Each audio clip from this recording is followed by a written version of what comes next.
അല്പസമയം വാഴ്ത്തപ്പെടുമാറാകട്ടെ. ബഹുമാന്യനായ നമ്മുടെ ഗീഗോൺ തിയോളജിക്കൽ സെമിനാരിയുടെ ഡയറക്ടർ, ഫൗണ്ടർ പ്രസിഡന്റ് ആയിരിക്കുന്ന doctor M V Simon sir, അതുപോലെ തന്നെ കോഴ്സിനായിട്ട് ജോയിൻ ചെയ്തിരിക്കുന്ന എല്ലാ കർത്താവിന്റെ അഭിഷിക്ത ദാസന്മാർ, പ്രിയ എല്ലാവർക്കും കർത്താവ് യേശു ക്രിസ്തുവിന്റെ നാമത്തിൽ എന്റെ സ്നേഹവന്ദനത്തെ അറിയിക്കുന്നു. നമുക്കൊരു പ്രാവശ്യം കൂടെ ഇപ്രകാരം ഒരു സൂം പ്ലാറ്റ്ഫോമിലൂടെ മറ്റൊരു സബ്ജക്റ്റുമായിട്ട് നമുക്ക് ഒരുമിച്ച് കൂടുവാനായിട്ട് ദൈവം കൃപ ചെയ്തല്ലോ. ഇതിലുള്ള ഏറെ കുറെ പേരെയും എനിക്ക് പരിചയമുണ്ട്, എങ്കിലും ചില പുതുമുഖങ്ങളെയും കൂടെ കാണാനായിട്ട് കഴിയുന്നുണ്ട്. ഓക്കെ, അതുകൊണ്ട് ഞാനൊന്ന് എന്നെ ഒരു പ്രാവശ്യം കൂടെ പരിചയപ്പെടുത്താം. അത് കഴിഞ്ഞിട്ട് എന്റെ ക്ലാസ്സിൽ ആദ്യമായിട്ട് ഇന്ന് കയറിയവർ, നിങ്ങളുടെ പേരും എവിടെന്നാ കയറിയിരിക്കുന്നത് എന്നുള്ള സ്ഥലം കൂടെ ഒന്ന് പറഞ്ഞു കഴിഞ്ഞാൽ ഒന്ന് കൂടുതലായിട്ട് അറിയാനായിട്ട് നമുക്ക് കഴിയുമല്ലോ. പ്രാരംഭമായിട്ട് ഞാൻ എന്നെ തന്നെ ഒന്ന് പരിചയപ്പെടുത്താം. എന്റെ പേര് മോസസ് എന്നാണ്. എന്റെ സ്വദേശം ട്രിവാൻഡ്രത്താണ്. ഞാൻ കഴിഞ്ഞ 12 വർഷമായി ടീച്ചിങ് മിനിസ്ട്രിയും അതുപോലെ തന്നെ പാസ്റ്റർ ശുശ്രൂഷയിലായിരിക്കുന്നു. പ്രത്യേകിച്ച് പ്രിയ സാറ് പറഞ്ഞതുപോലെ കൗൺസിലിംഗിലാണ് ഞാൻ മാസ്റ്റർ ഡിഗ്രി എടുത്തിരിക്കുന്നത്. ദൈവത്തിന്റെ കൃപയാൽ ഡോക്ടർ സ്റ്റഡീസിനും ജോയിൻ ചെയ്തിരിക്കുകയാണ്. ദൈവത്തിന്റെ കൃപയാൽ അങ്ങനെ ഇത്രത്തോളം നിലനിൽക്കാനായിട്ട് ദൈവം സഹായിച്ചു. ഞാൻ മാരീഡ് ആണ്. എൻ്റെ വൈഫ് സീന. ഞങ്ങൾക്ക് ദൈവം ദാനമായിട്ടൊരു പൈതലിനെ തന്നിട്ടുണ്ട്. ഇവാൻ മോസസ് എന്നാണ് പേര്. അവൻ മൂന്നാം ക്ലാസ്സിൽ പഠിക്കുന്നു. 8 വയസ്സായിട്ടുണ്ട്. കഴിഞ്ഞ ഗ്രാജുവേഷൻ ആണ്. പ്രാരംഭമായിട്ട് എനിക്ക് ഗീഗൺ തിയോളജിക്ക് സെമിനാരിയുമായിട്ട് അതിൽ പഠിക്കുന്ന പ്രിയപ്പെട്ടവരുമായിട്ട് ഫേസ് ടു ഫേസ് കാണാനായിട്ട് ദൈവം അവസരം ഒരുക്കിയത്. ഇതിലിരിക്കുന്ന ഏറെക്കുറെവരെയും അന്ന് കാണാനായിട്ട് ദൈവം ഇടയാക്കി.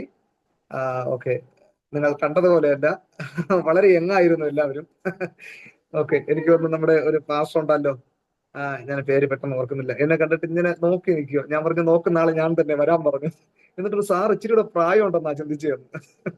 ഓക്കെ, എന്തായാലും ദൈവം സഹായിക്കട്ടെ. ഇനി അടുത്ത ദൈവം അനുവദിക്കുന്ന പക്ഷെ അടുത്ത ഗ്രാജുവേഷൻ സമയങ്ങളിൽ മറ്റുള്ളവരെ ഫേസ് ടു ഫേസ് കാണാനായിട്ട് ദൈവം അവസരം ഒരുക്കുമെന്ന് ഞാൻ വിശ്വസിക്കുന്നു.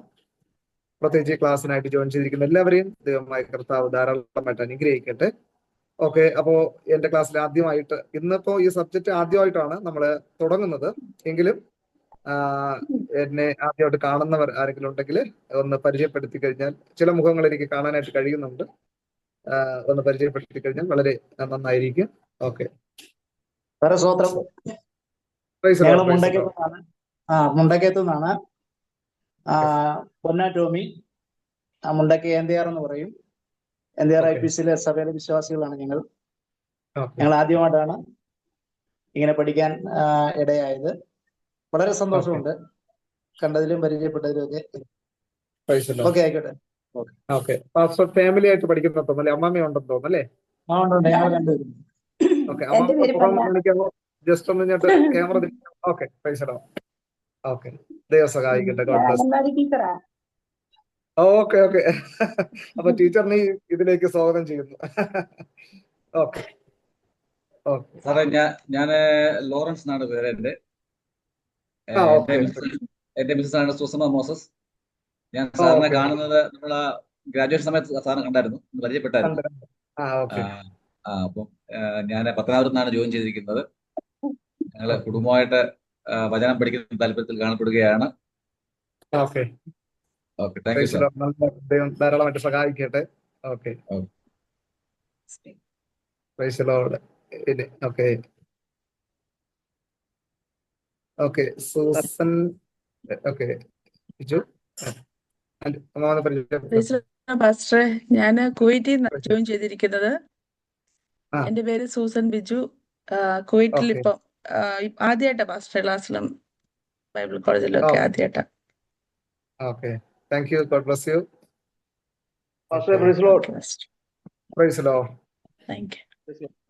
എന്റെ പേര് പാസ്റ്റർ ബിനു എന്നാണ്. ഞാൻ കോട്ടയം മണർകാടാണ്.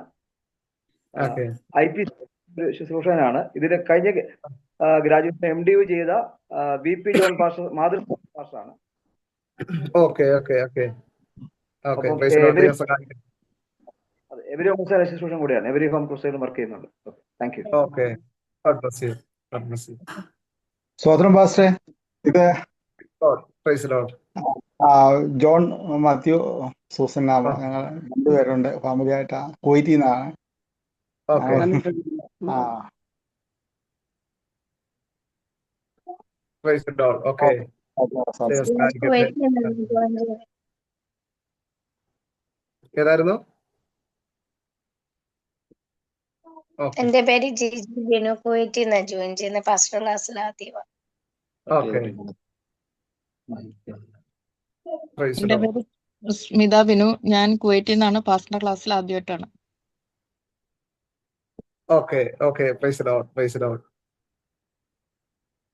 ഓക്കെ, മറ്റുള്ളവരെല്ലാവരും പല ക്ലാസ്സിന് നമ്മൾ ഒരുമിച്ച് പഠിക്കാനൊക്കെ, ഒരുമിച്ച് കാണാനും വചനം പഠിക്കാനൊക്കെ അവസരം ദൈവം ഒരുക്കി.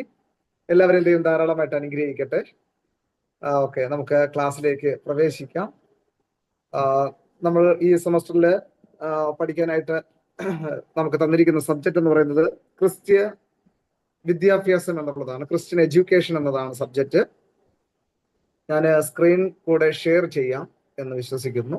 Okay, screen share. ഓക്കെ, സാറേ എന്നെ ഒന്ന് ഹോസ്റ്റ് ആക്കാവോ? മോസസ് SH എന്ന് പറഞ്ഞിട്ട് ഞാൻ ലാപ്ടോപ്പിൽ നിന്ന് കയറിയിട്ടുണ്ട്. എനിക്കൊന്ന് സ്ക്രീൻ ഷെയർ ചെയ്യാൻ പറ്റുമായിരുന്നു അങ്ങനെയാണെങ്കിൽ.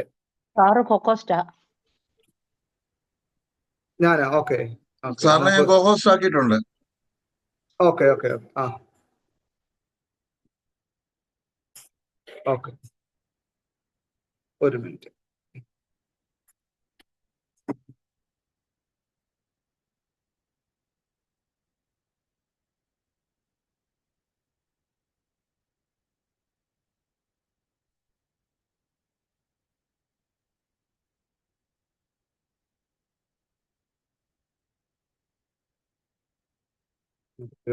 ഒരു മിനിറ്റ്.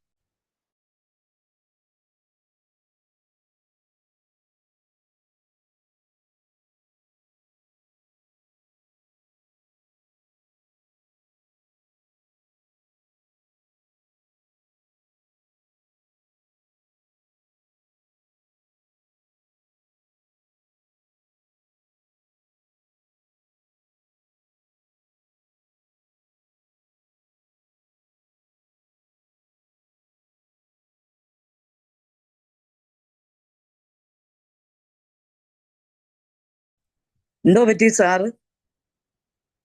സാറെന്തേ?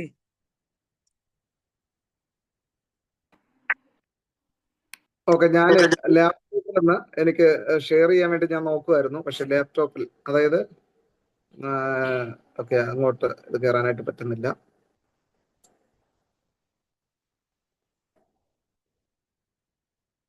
ഓക്കെ, സാറ് തന്നെ, സാറിന് പറ്റുവാണെങ്കിൽ ഒന്ന് ചെയ്തു കഴിഞ്ഞാൽ മോസസ് SH എന്ന് ഉള്ള ഒരു ഡിവൈസ് ഉണ്ട്, അതും കൂടെ അങ്ങനെ ആക്കുവാണെങ്കിൽ എനിക്ക് ഷെയർ ചെയ്യാൻ പറ്റുമായിരിക്കും. ഓക്കെ, എനിവേ നമുക്ക് ക്ലാസ്സിലേക്ക് പ്രവേശിക്കാം. നമ്മൾ ഇന്ന് പഠിക്കാനായിട്ട് തുടങ്ങുന്ന കാര്യം എന്ന് പറഞ്ഞാൽ ക്രിസ്തീയ എഡ്യൂക്കേഷൻ അല്ലെങ്കിൽ ക്രിസ്തീയ വിദ്യാഭ്യാസം എന്നുള്ളതാണ് നമ്മൾ പഠിക്കാനായിട്ട് പോകുന്നത്. അപ്പോ ആദ്യമായിട്ട് നമ്മൾ ചിന്തിക്കാനായിട്ട് പോകുന്നത് എന്താണ് വിദ്യാഭ്യാസം എന്നുള്ളത്. അപ്പോൾ നമുക്ക് അറിയാവുന്ന കാര്യങ്ങൾ തന്നെയാണ്. നമ്മൾ പ്രാരംഭമായിട്ട് ഒന്ന് ഡിസ്കസ് ചെയ്തിട്ട് നമുക്ക് അതിനെക്കുറിച്ച് കൂടുതലായിട്ട് പഠിക്കാനായിട്ട് ദൈവം സഹായിക്കട്ടെ. അപ്പോ വിദ്യാഭ്യാസം എന്താണ്? വിദ്യാഭ്യാസം നമ്മൾ ഒന്നല്ലെങ്കിൽ മറ്റൊരു രീതിയിൽ എല്ലാവരും വിദ്യാഭ്യാസമുള്ളവരാണ്. പല കോഴ്സുകൾ ഒക്കെ നമ്മൾ പഠിച്ചിട്ടുള്ളവരാണ്. അപ്പോൾ എന്താണ് വിദ്യാഭ്യാസം എന്നതുകൊണ്ട് ഉദ്ദേശിക്കുന്നത്? ഓരോരുത്തർക്ക് പറയാമോ നിങ്ങളുടെ അഭിപ്രായങ്ങൾ?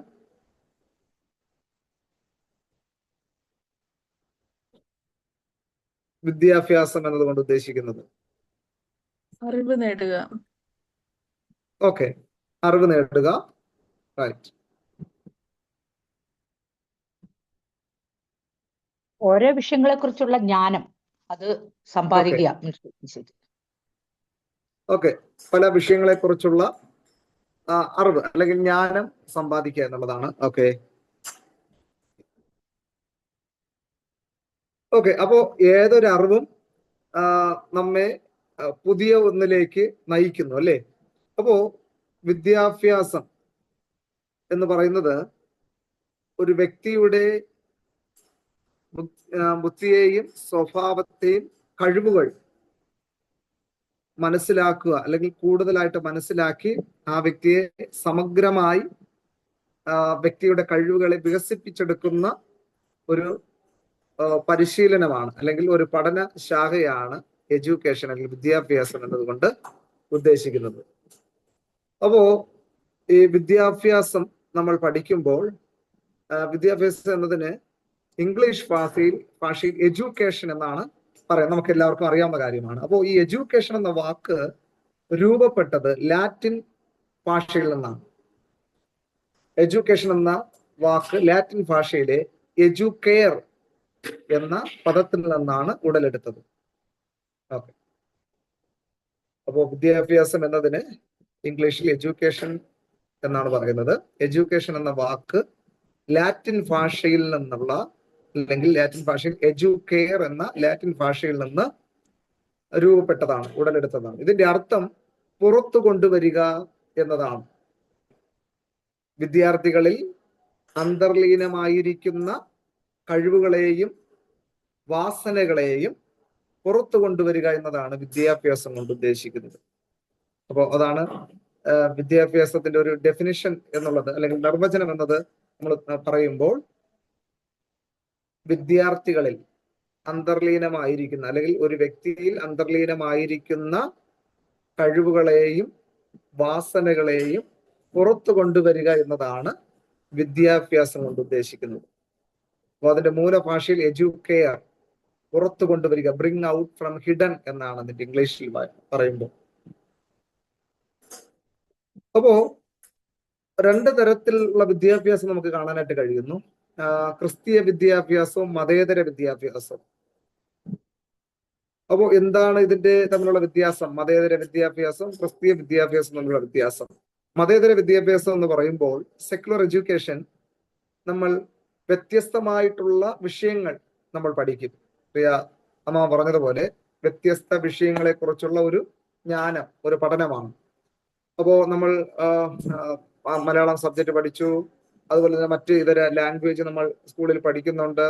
അതുപോലെ തന്നെ കെമിസ്ട്രി, ബയോളജി, ഫിസിക്സ്, മാത്സ്, മറ്റ് ജനറൽ നോളജ്, മറ്റിതര സബ്ജക്റ്റുകൾ നമ്മൾ പഠിക്കുന്നു. അപ്പോൾ ഇതെല്ലാം പഠിക്കുന്നത് ഒരു ഹ്യൂമൻ ജ്ഞാനത്തിൽ നിന്നാണ്, ഹ്യൂമൻ വിസ്ഡം, അവരുടെ ഓരോ ഫൈൻഡിങ്ങിൽ നിന്നാണ് നമ്മൾ ഓരോ സബ്ജക്റ്റും പഠിക്കുന്നത്, അല്ലേ? അപ്പോൾ ഇത് നമുക്കെല്ലാം അറിവ് തരുന്നു. ഈ പഠനമെല്ലാം നമുക്ക് അറിവ് തരുമ്പോൾ ക്രിസ്തീയ വിദ്യാഭ്യാസം നമുക്ക് അറിവ് മാത്രമല്ല, നമ്മെ രൂപാന്തരപ്പെടുത്തുന്നതും കൂടെയാണ്. Christian education is not only giving knowledge, but is transforming our mind. നമ്മെ രൂപാന്തരപ്പെടുത്തുന്നതുമാണ് ദൈവത്തിന്റെ വചനം, ക്രിസ്തീയ പഠനം എന്ന് പറയുന്നത്. ഇത് ക്രിസ്തീയ വിദ്യാഭ്യാസം എന്ന് പറയുന്നത് മറ്റ് മാനുഷിക ജ്ഞാനത്തിൽ നിന്നല്ല, ഇത് ക്രിസ്തു കേന്ദ്രീകൃതമാണ്. Christian education is Christ centred. അപ്പൊ ക്രിസ്തു കേന്ദ്രീകൃതമാണ് ക്രിസ്തീയ വിദ്യാഭ്യാസം എന്നത്.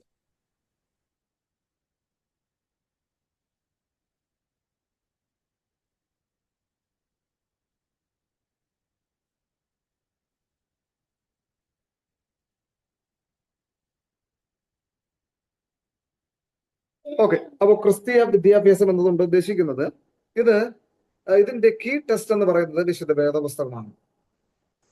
വേദപുസ്തകമാണ്, ദൈവവചനമാണ് ക്രിസ്തീയ വിദ്യാഭ്യാസത്തിന്റെ ഒരു ടെസ്റ്റ്, കീ ടെസ്റ്റ് എന്ന് പറയുന്നത്. അപ്പോ ക്രിസ്തീയ വിദ്യാഭ്യാസം ക്രിസ്തു കേന്ദ്രീകൃതമായിട്ടുള്ളതാണ് ക്രിസ്തീയ വിദ്യാഭ്യാസം എന്നത്. അപ്പോൾ ക്രൈസ്റ്റ് സെന്റർ. അപ്പോൾ അതിന്റെ വ്യത്യാസം നമ്മൾ മനസ്സിലാക്കണം. എന്താണ്? അപ്പോ ക്രിസ്തീയ വിദ്യാഭ്യാസവും മതേതര വിദ്യാഭ്യാസം എന്ന് പറഞ്ഞാൽ പല സബ്ജക്റ്റുകളുടെ ഒരു ആകെ കൂടെയുള്ള അറിവാണ്.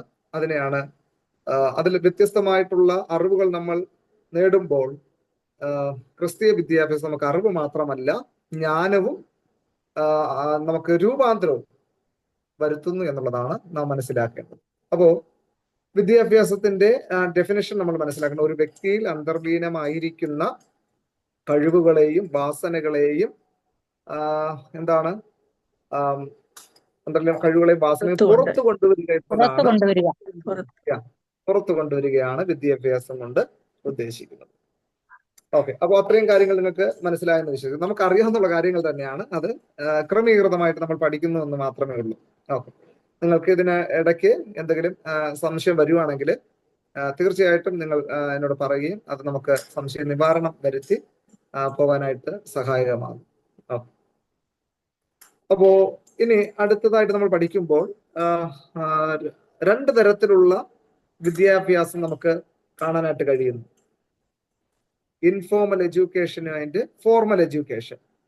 ഔപചാരിക വിദ്യാഭ്യാസം അല്ലെങ്കിൽ അനൗപചാരിക വിദ്യാഭ്യാസം മലയാളത്തിൽ പറയുമ്പോൾ. ഇംഗ്ലീഷിൽ ആഴ്ചയിലൂടെ എളുപ്പം informal education and formal education. അപ്പോൾ എന്താണ്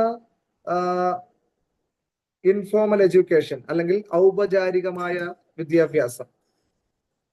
ഇത് വിദ്യാലയങ്ങളിൽ നിന്നും കലാലയങ്ങളിൽ നിന്നും വിവരവും വിജ്ഞാനവും നേടിയെടുക്കുന്നതിനെയാണ് ഇൻഫോർമൽ എഡ്യൂക്കേഷൻ എന്നതുകൊണ്ട് ഉദ്ദേശിക്കുന്നത്, ഔപചാരിക വിദ്യാഭ്യാസം എന്നതുകൊണ്ട് ഉദ്ദേശിക്കുന്നത്. അപ്പോ ഫോർ എക്സാമ്പിൾ നമ്മൾ ഇപ്പോ പഠിക്കുന്നതും ഔപചാരിക വിദ്യാഭ്യാസത്തിന്റെ ഒരു ഉദാഹരണമാണ്.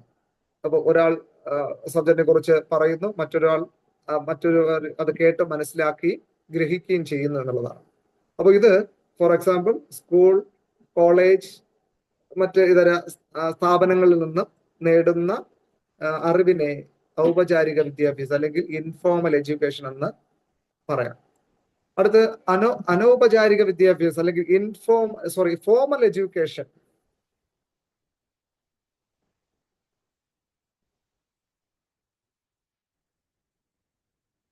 ഒരു വ്യക്തിയുടെ ജനനം മുതൽ മരണം വരെ അനുഭവങ്ങളിൽ നിന്നും നിരീക്ഷണങ്ങളിൽ നിന്നും നേടിയെടുക്കുന്ന വിജ്ഞാനമാണ് അനൗപചാരിക വിദ്യാഭ്യാസം. അപ്പോൾ ഫോർമൽ എഡ്യൂക്കേഷൻ എന്നത് നമ്മൾ ആദ്യം പഠിച്ചു. ഔപചാരിക വിദ്യാഭ്യാസം അത് ഫോർമൽ എഡ്യൂക്കേഷൻ എന്ന് പറഞ്ഞാൽ സ്കൂളിൽ നിന്ന് കിട്ടുന്നത്. സോറി, ഓക്കെ, അതങ്ങോട്ട് തിരിഞ്ഞു പോയതാണ്, സോറി. അപ്പോൾ നമ്മൾ ആദ്യം പറഞ്ഞതാണ് ഫോർമൽ എഡ്യൂക്കേഷൻ. താങ്ക് യു, നിങ്ങൾ ശ്രദ്ധിക്കുന്നുണ്ട്. ഓക്കെ, ഫോർമൽ എഡ്യൂക്കേഷൻ എന്ന് പറഞ്ഞാൽ ഔപചാരിക വിദ്യാഭ്യാസം. നമ്മൾ സ്കൂളിൽ നിന്നും കലാലയങ്ങളിൽ നിന്നും മറ്റിതര സ്ഥാപനങ്ങളിൽ നിന്നും നേടിയെടുക്കുന്ന അറിവാണ് ഫോർമൽ എഡ്യൂക്കേഷൻ, ഫോർമൽ എഡ്യൂക്കേഷൻ. അപ്പോൾ ഇൻഫോർമൽ അനൗപചാരിക വിദ്യാഭ്യാസം എന്നത് ഒരു വ്യക്തിയുടെ ജനനം മുതൽ മരണം വരെ അനുഭവങ്ങളിൽ നിന്നും നിരീക്ഷണങ്ങളിൽ നിന്നും നേടിയെടുക്കുന്ന വിജ്ഞാനമാണ് അനൗപചാരിക വിദ്യാഭ്യാസം. Okay, informal education. അപ്പൊ അത് കൺഫ്യൂഷൻ ആകരുത്. ഇപ്പൊ ഫോർമൽ എഡ്യൂക്കേഷൻ എന്ന് പറയുമ്പോൾ നമ്മൾ ഫോർമലായിട്ട് അത് ഫോർമാലിറ്റീസ് ഉണ്ട് അല്ലേ? സ്കൂളിൽ നിന്ന് നമ്മൾ സിസ്റ്റമാറ്റിക് ആയിട്ട് ഇപ്പോൾ നമ്മൾ ഈ ഗീഗോൺ തിയോളജിക്കൽ സെമിനാരിയുടെ അണ്ടറിൽ നമ്മൾ പഠിക്കാനായിട്ട് നമ്മൾ വന്നു. നമ്മൾ പെട്ടെന്ന് ഇങ്ങനെ വന്നതല്ല. അതിനൊരു ആപ്ലിക്കേഷൻ നമ്മൾ പല കോണ്ടാക്റ്റുകളിലൂടെ സാറിനെ ബന്ധപ്പെട്ടു. സാർ നമുക്ക് ആപ്ലിക്കേഷൻ അയച്ചു തന്നു. അത് ഫില്ല് ചെയ്ത് അത് നമുക്കൊരു രേഖ റെക്കോർഡ് കീപ്പ് ചെയ്യാൻ വേണ്ടിയിട്ടാണ് അല്ലേ? അതിനനുസരിച്ച് അതിനായി നിയമിക്കപ്പെട്ട അധ്യാപകർ നിങ്ങളെ ഓരോ ക്ലാസ്സിലേക്ക് ഗ്രൂപ്പുകൾ തിരിച്ചു. അങ്ങനെ നമ്മൾ ക്ലാസ്സുകൾ തുടങ്ങി. ഓരോ സബ്ജക്റ്റിനും അതിൻ്റെതായിട്ടുള്ള ക്ലാസ്സുകൾ ക്രമീകരിക്കുന്നുണ്ടല്ലേ? അത് ഫോർമൽ എഡ്യൂക്കേഷൻ ആയിട്ട് നമുക്ക് കരുതാം. അപ്പോൾ ഇൻഫോർമൽ എന്ന് പറയുമ്പോൾ ജനനം മുതൽ ഒരു കുഞ്ഞ് ജനിച്ച് വരുമ്പോൾ എല്ലാ കാര്യങ്ങളും ഫോർമലായിട്ട് മാതാവ് പറഞ്ഞു കൊടുത്തിട്ടല്ല കുഞ്ഞ് പഠിക്കുന്നത്. നിരീക്ഷണങ്ങളിലൂടെ പഠിക്കും, അനുഭവങ്ങളിലൂടെ പഠിക്കും അല്ലേ? ഒരു കുഞ്ഞ് അമ്മയോട് ആശയവിനിമയം ചെയ്യപ്പെടുന്നത് ഏത് ഭാഷയാണ് അറിയാമോ? അപ്പോൾ നേഴ്സുമാരായിട്ടുള്ള പ്രിയ അമ്മമാരൊക്കെ ഉണ്ട് അല്ലേ? ഒരു കുഞ്ഞ് കൈക്കുഞ്ഞ് ജനിച്ചു കഴിയുമ്പോൾ തന്നെ ഒരു കുഞ്ഞ് വിശക്കുന്നെന്ന് പറയത്തില്ല അല്ലേ? ഫാദർ അങ്ങനെ പറയത്തില്ല. അപ്പോ കുഞ്ഞിന്റെ ആവശ്യം അതെ, കരച്ചിലൂടെ അല്ലെ? ക്രൈ. അപ്പോ ഒരു മാതാവിനറിയാം കുഞ്ഞ് കരയുന്നത് ഇത് വിശന്നിട്ടാണ് അല്ലെ? അപ്പൊ എപ്പോഴും കരയുന്നത് വിശപ്പിനായിട്ടല്ലായിരിക്കും അല്ലെ? അപ്പൊ കുഞ്ഞിന്റെ കയ്യിലിരിക്കുന്ന ഒരു ടോയ്സ് അല്ലെങ്കിൽ കളിപ്പാട്ടം ആ കുഞ്ഞിന്റെ കയ്യിൽ നിന്ന് ഉരുണ്ടങ്ങോട്ട് പോയി കഴിഞ്ഞാൽ കരയും അല്ലേ? കുഞ്ഞിന്റെ ആശയവിനിമയം പ്രകടിപ്പിക്കുന്നത് കരച്ചിലൂടെയാണ്. അപ്പൊ അറിഞ്ഞൂടാത്തവർ പറയും ഓക്കെ കുഞ്ഞിനൊന്ന് ഫീഡ് ചെയ്യാന്ന് പറയും. അപ്പോ അമ്മയ്ക്ക് അറിയാം ഇപ്പോ കുഞ്ഞ് വിശന്നിട്ടല്ല കരയുന്നത്, അല്ലെങ്കിൽ കുഞ്ഞ് ഒന്ന് യൂറിൻ പാസ് ചെയ്ത് കാണാം, അല്ലെങ്കിൽ മറ്റേതെങ്കിലും കാര്യമാണെന്ന് ചിന്തിച്ചിട്ട് അത് അമ്മമാർക്ക് അത് മനസ്സിലാക്കാനായിട്ട് കഴിയും, അല്ലെ? അപ്പോ ഇത് അനൗപചാരിക വിദ്യാഭ്യാസത്തിൽ വരുന്നതാണ്. അപ്പൊ അനുഭവങ്ങളിൽ നിന്നും നിരീക്ഷണങ്ങളിൽ നിന്നുമുള്ള പഠനമാണ് ഇത്, നേടിയെടുക്കുന്ന വിജ്ഞാനമാണ് അനൗപചാരിക വിദ്യാഭ്യാസം. അപ്പോ ഈ 3 കാര്യങ്ങൾ മനസ്സിലായോ? ഒന്ന്, വിദ്യാഭ്യാസം ഒരു വ്യക്തിയിൽ അല്ലെങ്കിൽ ഒരുവനിൽ അന്തർലീനമായിരിക്കുന്ന കഴിവുകളും വാസനകളും പുറത്തു കൊണ്ടുവരുന്നതാണ് വിദ്യാഭ്യാസം എന്നതുകൊണ്ട് ഉദ്ദേശിക്കുന്നത്. പിന്നെ ഔപചാരിക വിദ്യാഭ്യാസം, ഫോർമൽ എഡ്യൂക്കേഷൻ, വിദ്യാലയങ്ങളിൽ നിന്നും കലാലയങ്ങളിൽ നിന്നും നേടിയെടുക്കുന്ന അറിവാണ്. ഇത്തരത്തിലുള്ള അറിവിനെ ഔപചാരിക വിദ്യാഭ്യാസം എന്ന് പറയുന്നു. അനൗപചാരിക വിദ്യാഭ്യാസം എന്ന് പറയുന്നത് ഒരു വ്യക്തിയുടെ ജനനം മുതൽ മരണം വരെ അനുഭവങ്ങളിലൂടെയും നിരീക്ഷണങ്ങളിലൂടെയും നേടിയെടുക്കുന്ന വിജ്ഞാനമാണ് അനൗപചാരിക വിദ്യാഭ്യാസം. അപ്പോൾ തന്നെ ജനറലായിട്ട് നമ്മൾ മറ്റൊരു കാര്യം പഠിച്ചത് സെക്യുലർ എഡ്യൂക്കേഷൻ, ക്രിസ്ത്യൻ എഡ്യൂക്കേഷന്റെ ഡിഫറൻസ് നമ്മൾ പഠിച്ചു, അല്ലേ? സെക്യുലർ എഡ്യൂക്കേഷൻ നമ്മൾ പല സബ്ജക്റ്റിൽ നിന്നുമുള്ള മാനുഷിക അറിവുകളെ നമ്മൾ പല വ്യത്യസ്തമായിട്ട് പഠിക്കുന്നു. അത് നമുക്ക് ഒത്തിരി അറിവ് പ്രദാനം ചെയ്യുന്നു. പക്ഷെ ക്രിസ്തീയ വിദ്യാഭ്യാസം ക്രിസ്തു കേന്ദ്രീകൃതമാണ്. അത് വിശുദ്ധ വേദപുസ്തകമാണ് അതിന്റെ അടിസ്ഥാന ടെസ്റ്റ്. മറ്റൊരു ബുക്കോ അല്ലെങ്കിൽ മറ്റൊരു കാര്യമോ അതിന് തുല്യമില്ല. വിശുദ്ധ വേദപുസ്തകമാണ്. ഇതിൽ നിന്ന് തന്നെയാണ് ക്രിസ്തീയ വിദ്യാഭ്യാസം നമ്മൾ ആ സബ്ജക്റ്റ് നമ്മൾ പൂർണ്ണമായിട്ട് പഠിക്കുന്നത്. ഓക്കെ, അടുത്ത ടോപ്പിക്കിൽ അടുത്ത പോർഷനിലേക്ക് പോവുകയാണ്. ഇനി വിദ്യാഭ്യാസത്തിന്റെ ലക്ഷ്യങ്ങൾ.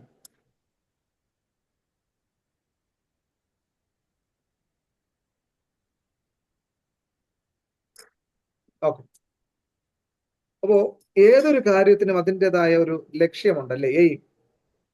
ലക്ഷ്യമുണ്ട്. അപ്പോ വിദ്യാഭ്യാസത്തിന് അതിൻ്റെതായിട്ടുള്ള ഒരു ലക്ഷ്യബോധം ഉണ്ടെന്നുള്ളതാണ്. അപ്പോൾ വിദ്യാഭ്യാസ ലക്ഷ്യങ്ങൾ, ദ എയിം ഓഫ് എഡ്യൂക്കേഷൻ. അപ്പോ ഇതിൽ വിദ്യാഭ്യാസം കൊണ്ട് ഉദ്ദേശിക്കുന്നത്, അതിന്റെ ലക്ഷ്യം എന്ന് പറയുന്നത് കുട്ടികളുടെ ആത്മവൈശിഷ്ട്യം വികസിപ്പിക്കുക, അവർ ഉൾപ്പെടുന്ന സമൂഹവുമായി ബന്ധപ്പെട്ട പ്രയോജനമുള്ള വ്യക്തികളായി വളരാൻ അവരെ സഹായിക്കുക. ഒന്നാമത്തെ പോയിന്റ് എന്ന് പറയുന്നത് കുട്ടികളുടെ ആത്മവൈശിഷ്ട്യം വികസിപ്പിക്കുക, അവരെ നല്ല ആത്മവിശ്വാസമുള്ളവരായി വളരാനായിട്ടാണ്. എന്തിനു വേണ്ടിയിട്ടാണ് ആ ആത്മവൈശിഷ്ട്യം വികസിപ്പിക്കുന്നത്? അവർ ഉൾപ്പെട്ട് നിൽക്കുന്ന സമൂഹവുമായി ബന്ധപ്പെട്ട പ്രയോജനമുള്ള വ്യക്തികളായി വളരാൻ അവരെ സഹായിക്കുക എന്നുള്ളതാണ്.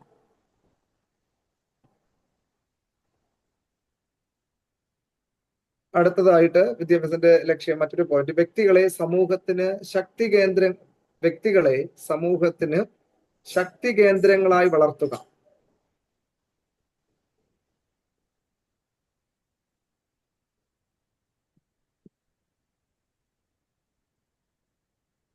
വ്യക്തികളെ സമൂഹത്തിന് ശക്തി കേന്ദ്രങ്ങളായി വളർത്തുക.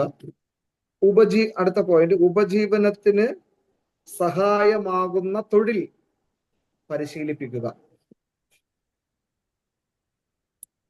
ഏതൊരറിവും ചെറുതല്ല,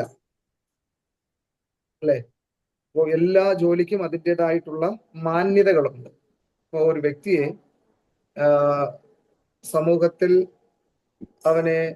സമൂഹത്തിലെ ശക്തി കേന്ദ്രങ്ങളായി വളർത്തുന്നതോടൊപ്പം തന്നെ ഉപജീവനത്തിന് സഹായിക്കുന്ന തൊഴിൽ പരിശീലിപ്പിക്കുക ആണ്. അടുത്ത പോയിന്റ്, സർവലൗകിക മനോഭാവം വളർത്തി വ്യക്തികളെ ലോക സേവനത്തിന് അല്ലെങ്കിൽ സാമൂഹ്യ സേവനത്തിന് സജ്ജരാക്കുക. സർവലൗകിക മനോഭാവം വളർത്തി വ്യക്തികളെ സാമൂഹ്യ സേവനത്തിന് സജ്ജരാക്കുക എന്ന് പറഞ്ഞാൽ മനുഷ്യനായിട്ട് കാണുവാനും മനുഷ്യത്വമുള്ളവരായി അവരെ രൂപപ്പെടുത്തുവാനും ഒക്കെ സഹായിക്കുന്ന ഒരു പ്രക്രിയയാണ് സർവലൗകിക മനോഭാവം. ഫോർത്ത് പോയിന്റ് ഒന്നുകൂടെ പറയാമോ? സർവലൗകിക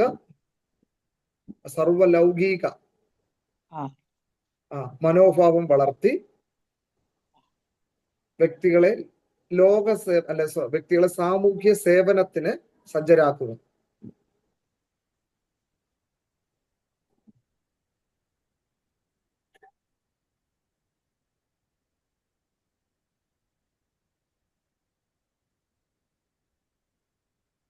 വ്യക്തികളെ സാമൂഹ്യ സേവനത്തിന് സജ്ജരാക്കുക എന്നുള്ളത്. ഓക്കെ.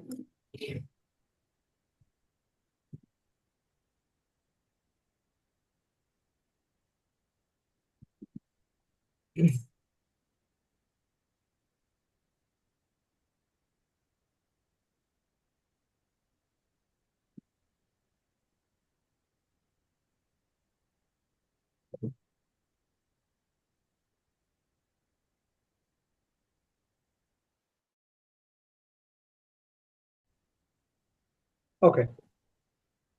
അടുത്ത പോയിന്റ് എന്ന് പറഞ്ഞത് ദേശീയ ബോധം വളർത്തുക.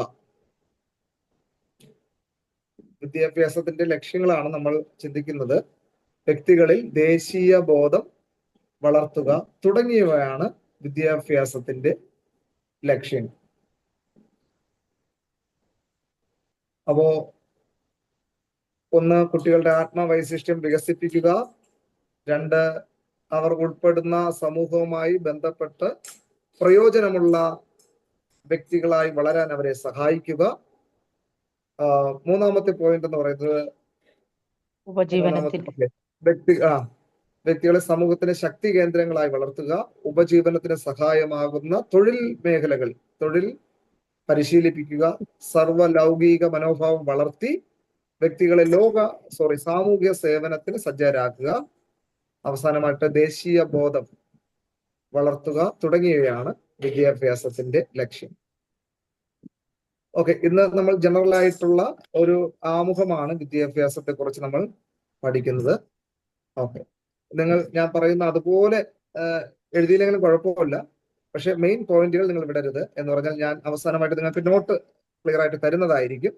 അതുകൊണ്ട് എല്ലാ പോയിന്റും നിങ്ങൾ അതുപോലെ എഴുതണമെന്നില്ല, പക്ഷെ മെയിൻ പോയിന്റുകൾ എഴുതണം. ലെക്ചർ നോട്ട് എന്നുള്ളൊരു കാര്യം ഉണ്ടല്ലോ, അപ്പോൾ നിങ്ങൾ അത് നോട്ട് ചെയ്ത് കഴിഞ്ഞാൽ നിങ്ങൾക്ക് അത് ഇച്ചിരി മനസ്സിലാകാനായിട്ട് കഴിയും. ഓക്കെ, അപ്പോൾ ഇത്രയും കാര്യങ്ങൾ മനസ്സിലായെന്ന് വിശ്വസിക്കുന്നു. Okay okay, thank U. അപ്പോൾ എന്തെങ്കിലും ഡൗട്ട് ഉണ്ടെങ്കിൽ ചോദിക്കുക, അല്ലെങ്കിൽ കൂടുതൽ ആഡ് ചെയ്യാനായിട്ടുണ്ടെങ്കിൽ നിങ്ങൾക്കും പറയാം. അപ്പോൾ എനിക്കും കൂടെ ഒരു പുതിയൊരു അറിവായിരിക്കും. ഓക്കെ, അടുത്ത് നമ്മൾ പോകുന്നത് ക്രിസ്തീയ വിദ്യാഭ്യാസം. എന്താണ് ക്രിസ്തീയ? ഇതുവരെ നമ്മൾ വിദ്യാഭ്യാസം പഠിച്ചു. രണ്ട് തരത്തിലുള്ള വിദ്യാഭ്യാസം, ഔപചാരികം അനൗപചാരികമായ വിദ്യാഭ്യാസം നമ്മൾ പഠിച്ചു. അടുത്ത് വിദ്യാഭ്യാസത്തിന്റെ ലക്ഷ്യങ്ങൾ എന്താണെന്ന് ചിന്തിച്ചു. അടുത്തതായിട്ട് പോകുന്നത് എന്താണ് ക്രിസ്തീയ വിദ്യാഭ്യാസം.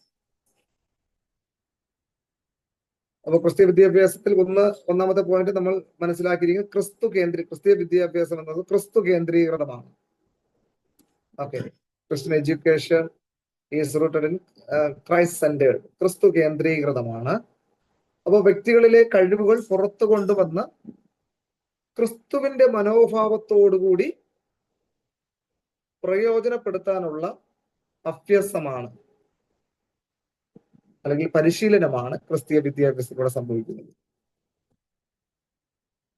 ഒന്ന്, ക്രിസ്തീയ വിദ്യാഭ്യാസം എന്ന് പറയുന്നത് ക്രിസ്തു കേന്ദ്രീകൃതമാണ്.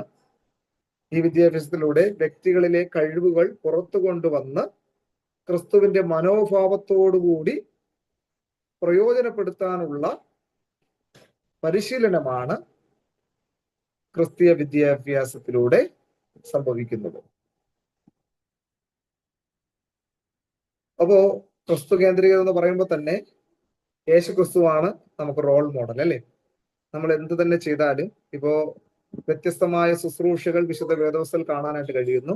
പ്രത്യേകിച്ച് എഫെസ്യർക്ക് ലേഖനം 4-11 വാക്യത്തിൽ 5 വിധ ശുശ്രൂഷകൾ കാണുന്നു, അല്ലേ? അവൻ ചിലരെ അപ്പോസ്തലന്മാരായും, ചിലരെ പ്രവാചകന്മാരായും, മറ്റു ചിലരെ സുവിശേഷകന്മാരായും, ഉപദേഷ്ടാക്കന്മാരായും, പാസ്റ്റേഴ്സ് അല്ലെ ഇടയന്മാരായിട്ടും, അല്ലെ? അപ്പോ ഇതിന് പുറമേയും ശുശ്രൂഷകളുണ്ട്. അപ്പൊ ഏത് ശുശ്രൂഷ ചെയ്താലും ക്രിസ്തുവാണ് നമുക്ക് റോൾ മോഡൽ, അല്ലെ? ഓരോരുത്തർക്കും അപ്പോസ്തലനായ പൗലോസ് പറഞ്ഞിരിക്കുന്നത് ഓരോരുത്തർക്കും ദൈവം കൊടുത്ത കൃപയ്ക്കൊത്തവണ്ണം അവർ വ്യത്യസ്തമായിട്ടുള്ള ശുശ്രൂഷകൾ ചെയ്യുന്നു എന്നുള്ളതാണ്. ഓക്കെ, അപ്പോൾ അതാണ് ക്രിസ്തീയ വിദ്യാഭ്യാസത്തിന്റെ ഘടകം എന്ന് പറയുന്നത്. ഇവിടെ പറഞ്ഞല്ലോ, വ്യക്തികളിലെ കഴിവുകൾ പുറത്തു കൊണ്ടുവന്ന് ക്രിസ്തുവിന്റെ മനോഭാവത്തോടുകൂടി പ്രയോജനപ്പെടുത്താനുള്ള പരിശീലനമാണ് ക്രിസ്തീയ വിദ്യാഭ്യാസത്തിലൂടെ സംഭവിക്കുന്നത്. അടുത്ത സെന്റൻസ് ക്രിസ്തീയ വിദ്യാഭ്യാസത്തിൽ തന്നെ, ക്രിസ്തീയ വിദ്യാഭ്യാസത്തിലൂടെയാണ് ഒരാളുടെ ശാരീരിക, മാനസിക, ഭൗതിക സാമൂഹ്യ മണ്ഡലങ്ങൾ സമന്വയിക്കപ്പെടുകയും സമഗ്രവും സമ്പൂർണവുമായ വളർച്ച പ്രാപിക്കുകയും ചെയ്യുന്നത്. ഓക്കെ, അവിടെ ഞാൻ ഒന്നുകൂടെ അത് എക്സ്പ്ലെയിൻ ചെയ്യാം. ക്രിസ്തീയ വിദ്യാഭ്യാസത്തിലൂടെയാണ് ഒരാളുടെ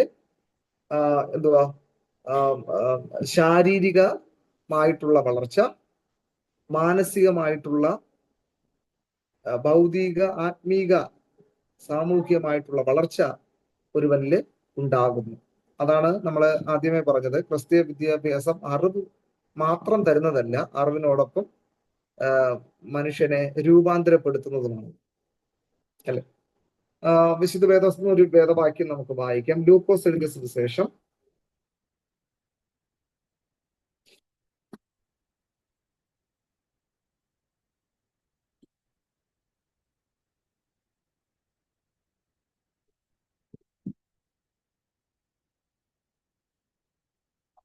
2-ാം അധ്യായം അതിന്റെ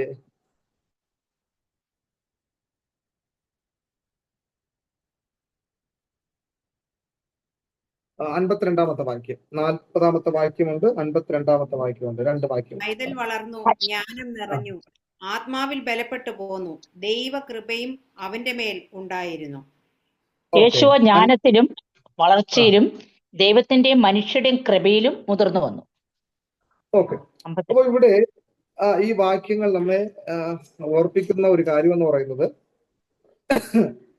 അറിവെന്ന് പറയുന്നത്, അത് ഇവിടെ 40-ാമത്തെ വാക്യത്തിൽ വായിക്കുന്നു, 3 വിധത്തിലുള്ള ഒരു വളർച്ച അവിടെ കാണും. അല്ലെ?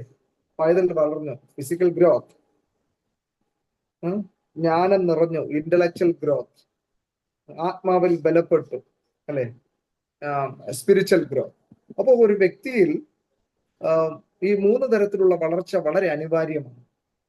അപ്പോൾ നമ്മൾ ഒരു വാട്ട് ഇസ് പേഴ്സണാലിറ്റി, വ്യക്തിത്വം എന്ന് പറയുമ്പോൾ അതിനെക്കുറിച്ച് പഠിക്കുമ്പോൾ കൗൺസിലിംഗ് പഠിച്ചിട്ടുള്ളവർക്കറിയാം, അല്ലെ?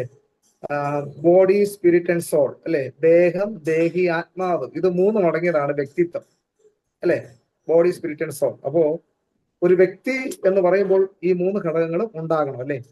അപ്പോ ഒരു ഡെഡ് ബോഡി നമുക്ക് ഒരിക്കലും ഇന്ന വ്യക്തി മരിച്ചിരിക്കുന്നു എന്ന് നമ്മൾ പറയും, പക്ഷെ ഇന്ന വ്യക്തി ഇതാ കിടക്കുന്നു എന്നുള്ളത് നമ്മൾ പറയത്തില്ല.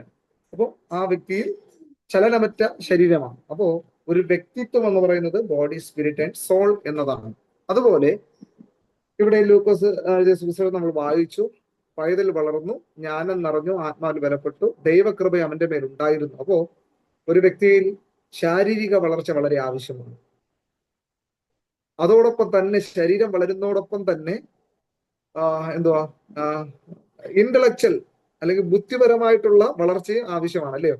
അല്ലെങ്കിൽ 5 വയസ്സായ കുഞ്ഞ്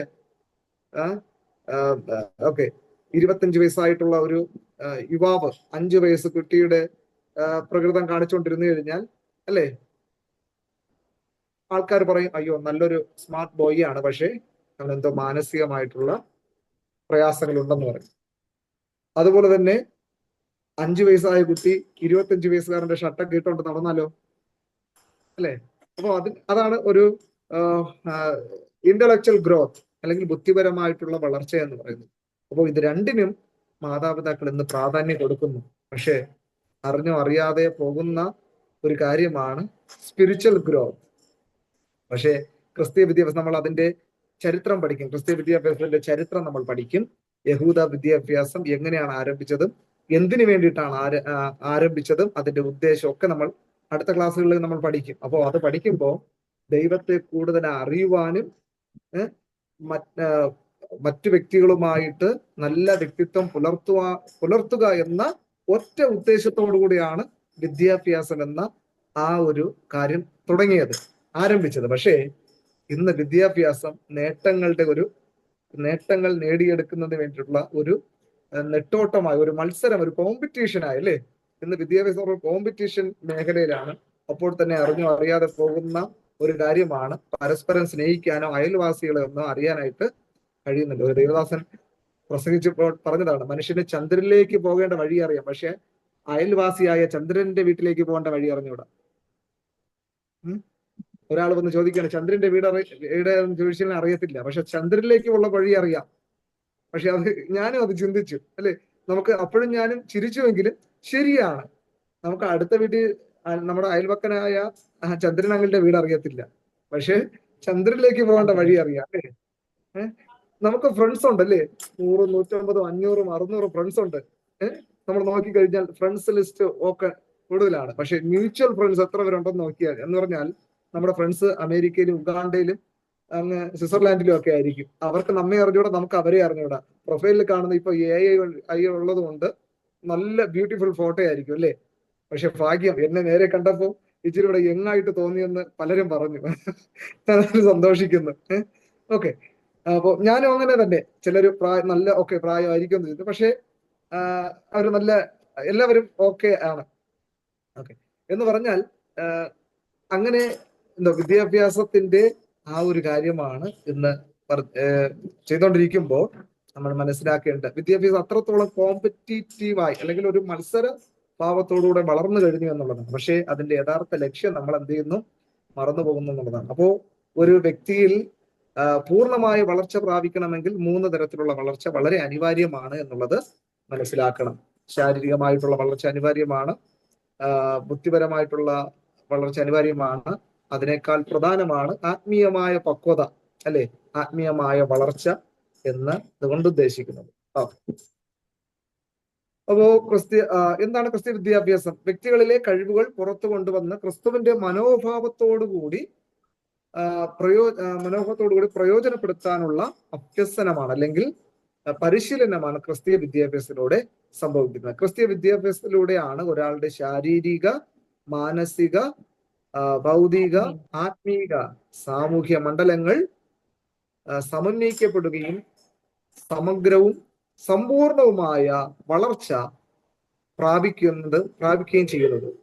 അപ്പോൾ ക്രിസ്തീയ വിദ്യാഭ്യാസത്തിലൂടെയാണ് ഒരു വ്യക്തിയെ സ്നേഹിക്കാനും അവരെ ബഹുമാനിക്കാനും അല്ലെ, വിശുദ്ധ വേദോസ്തം വളരെ വ്യക്തമായിട്ട് അത് പഠിപ്പിക്കുന്നുണ്ട് അല്ലേ?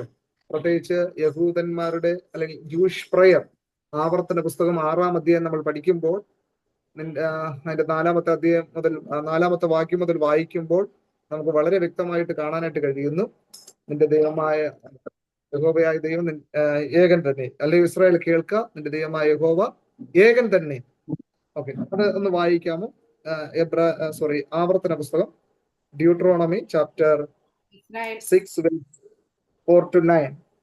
ഇസ്രായേലേ കേൾക്ക, യഹോവ നമ്മുടെ ദൈവമാകുന്നു, യഹോവ ഏകൻ തന്നെ.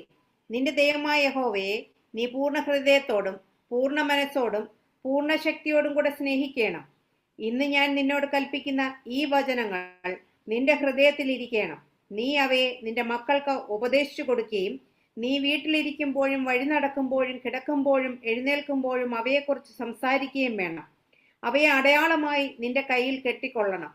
അവ നിന്റെ കണ്ണുകൾക്ക് മധ്യേ പട്ടമായി ഇരിക്കണം. അവയെ നിന്റെ വീടിന്റെ കട്ടളകളിന്മേലും പടിവാതിലുകളിലും എഴുതേണം. ഓക്കെ, ഇവിടെ നമുക്ക് കാണാനായിട്ട് കഴിയുന്നു, ഇത് യഹൂദന്മാരുടെ ഒരു പ്രാർത്ഥനയാണ്, ജൂയിഷ് പ്രയർ എന്ന് പറയും.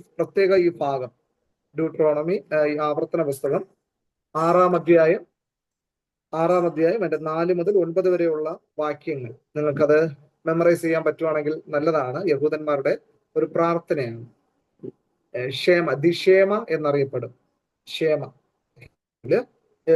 ജൂയിഷ് പ്രയർ എന്നാണ്. ഓക്കെ, ഇതിൽ ഈ പ്രാർത്ഥനയിൽ പറഞ്ഞിരിക്കുന്ന ഒരു കാര്യം, ഇസ്രായേലെ കേൾക്ക, യഹോവ നമ്മുടെ ദൈവമാകുന്നു, യഹോവ ഏകൻ തന്നെ. നിന്റെ ദൈവമായ യഹോവയെ നീ പൂർണ്ണ ഹൃദയത്തോടും പൂർണ്ണ മനസ്സോടും പൂർണ്ണ ശക്തിയോടും കൂടെ സ്നേഹിക്കണം. ഇന്ന് ഞാൻ നിന്നോട് കൽപ്പിക്കുന്ന ഈ വചനം നിന്റെ ഹൃദയത്തിൽ ഇരിക്കണം, നീ അവയെ നിന്റെ മക്കൾക്ക് ഉപദേശിച്ചു കൊടുക്കണം. എപ്പോഴൊക്കെ? ഓൾവേസ്. ഇരിക്കുമ്പോഴും വഴി നടക്കുമ്പോഴും കിടക്കുമ്പോഴും എഴുന്നേൽക്കുമ്പോഴും അവയെക്കുറിച്ച് സംസാരിക്കുകയും വേണം.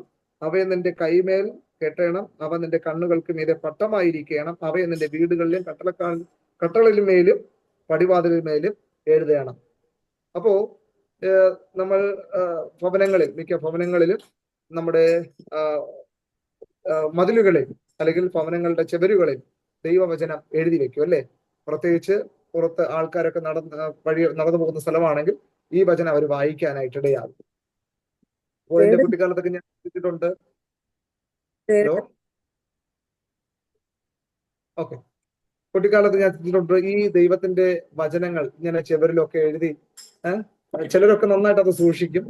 ചില സ്ഥലങ്ങളൊക്കെ പോകുമ്പോ ആ മതിലില് ക്ലീൻ ഒന്നും ചെയ്യാതെ, പെയിന്റ് ഒന്നും അടിക്കാതെ പായലും അതുപോലെ തന്നെ ഈ പച്ചച്ചെടികളൊക്കെ പിടിച്ച് വൃത്തികേടായിരിക്കും അല്ലേ? അപ്പൊ ഞാൻ ചിന്തിക്കും, ഇങ്ങനെ ദൈവത്തിന്റെ വചനം എഴുതി വെക്കുന്നതിൽ പ്രയോജനമുണ്ടോ? പക്ഷേ ഈ വചനം പറയുകയാണ്, നിങ്ങൾ ദൈവത്തിന്റെ വചനം കട്ടളക്കാരന്റെ മേലും പെരുമുടിമേലും അവയെ എഴുതി അടയാളമായി കെട്ടണം, പടിവാതിലുകളിൽ മേലും എഴുതണം. അപ്പോ പുറത്ത് പോകുന്നവർ ഇത് വായിച്ച് മനസ്സിലാക്കാനായിട്ട് ഇടയാകും എന്നുള്ളതാണ്. അപ്പോ ദൈവവചനത്തിന് പ്രാധാന്യത കൊടുക്കുന്നതായിരുന്നു ക്രിസ്തീയ വിദ്യാഭ്യാസത്തിന്റെ ലക്ഷ്യം എന്നുള്ളത്. അപ്പോ ഒരു മനുഷ്യനെ ശാരീരികമായും ആത്മീയമായും മാനസികമായും ഭൗതികമായും സമന്വയിപ്പിക്കപ്പെടുകയും സമഗ്രവും സമ്പൂർണമായ വളർച്ച പ്രാപിക്കുകയും ചെയ്യുന്നത് ക്രിസ്തീയ വിദ്യാഭ്യാസത്തിലുണ്ട്. അപ്പോ ഒരാളിൽ നിന്ന് ആശയങ്ങൾ മറ്റൊരാളിലേക്ക് പകരുന്നതാണ് എല്ലാ വിദ്യാഭ്യാസത്തിന്റെയും അടിസ്ഥാന തത്വം. അപ്പോ ഒരാളിൽ നിന്ന് മറ്റൊരാളിലേക്ക്, അപ്പോ നമുക്ക് ആരിൽ നിന്നും പഠിക്കാൻ പറ്റും അല്ലെ? അറിവുകൾ പഠിക്കാനായിട്ട് സാധിക്കുമെന്നുള്ളത്. അപ്പോ നമ്മൾ ഒന്നല്ലെങ്കിൽ മറ്റൊരു രീതിയിൽ കാര്യങ്ങളെ കുറിച്ച് വ്യക്തമായിട്ട് അറിവില്ലാത്തവരാണ്. പക്ഷെ നമ്മൾ ഓരോ ദിവസവും ഓരോ കാര്യങ്ങൾ നമ്മുടെ പ്രായം കുറഞ്ഞവരിൽ നിന്ന് പ്രായം കൂടിയവരിൽ നിന്ന് ഒക്കെ നമുക്ക് നേടാനായിട്ട് കഴിയും. ദൈവം എല്ലാ വ്യക്തികളെയും വ്യത്യസ്ത കഴിവുകളിലൂടെയാണ് ദൈവം സൃഷ്ടിച്ചിരിക്കുന്നത്. നമുക്കില്ലാത്ത കഴിവുകൾ മറ്റുള്ളവർക്ക് ഉണ്ടാകും. അപ്പോ മറ്റുള്ളവർ ഒരു രീതിയിലെങ്കിൽ മറ്റൊരു രീതിയിൽ നമ്മുടെ അധ്യാപകരാണ്. അപ്പോ റീസെന്റ് സമയത്ത് എൻ്റെ മോനെ ഇപ്പോ 8 വയസ്സായി, അവന് 3-4 വയസ്സും കണ്ടുണ്ടായിരുന്നപ്പോ അപ്പോൾ ഈ മൊബൈൽ എടുത്തിട്ട് ഇങ്ങനെ സംസാരിക്കുക, കാർട്ടൂൺ വീഡിയോ ഒന്നും അവന്റെ ഭാഷയിൽ അങ്ങനെ സംസാരിക്കുക. അപ്പോൾ ഞാൻ വൈഫിനോട് ചോദിക്കണം, ഈ മൊബൈലിൽ ഇങ്ങനെ സംസാരിക്കുന്നു. അപ്പോഴെനിക്ക് അതുവരെ, അതായത് ഇപ്പൊ അവന് 8 വയസ്സായി, അപ്പോൾ ഒരു 5 വർഷത്തിന് മുമ്പ് ഒന്ന് നോക്കി കൂട്ടിക്കോ. അപ്പോൾ എനിക്കറിയത്തില്ലായിരുന്നു യൂട്യൂബ് എടുത്തിട്ട് അവിടെ വോയിസ് പ്രസ് ചെയ്തിട്ട് പറഞ്ഞു കഴിഞ്ഞാൽ നമ്മൾ ടൈപ്പ് ചെയ്യേണ്ട അവിടെ വീഡിയോ, നമ്മൾ പറയുന്ന വീഡിയോ വരുമെന്ന്.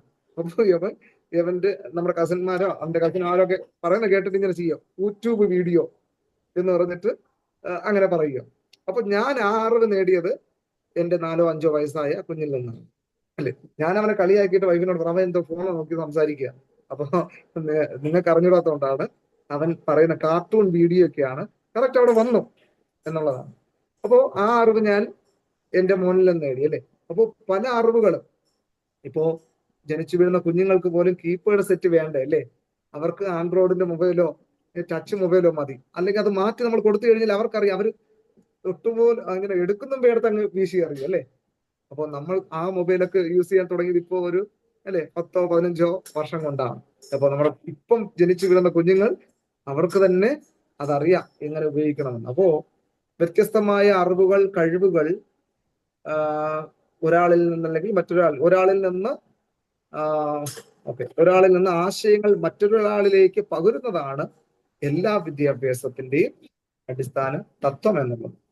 എന്നാൽ ക്രിസ്തീയ വിദ്യാഭ്യാസത്തിലുള്ള പ്രധാന വ്യത്യാസം അതിലുള്ള ദൈവിക ഭാവമാണ്. ഓക്കെ, അപ്പോ ദൈവത്തിന്റെ വചനത്തിൽ വായിക്കുന്നു, അവൻ അല്പബുദ്ധികളെ ജ്ഞാനി ആക്കുന്നു അല്ലെ.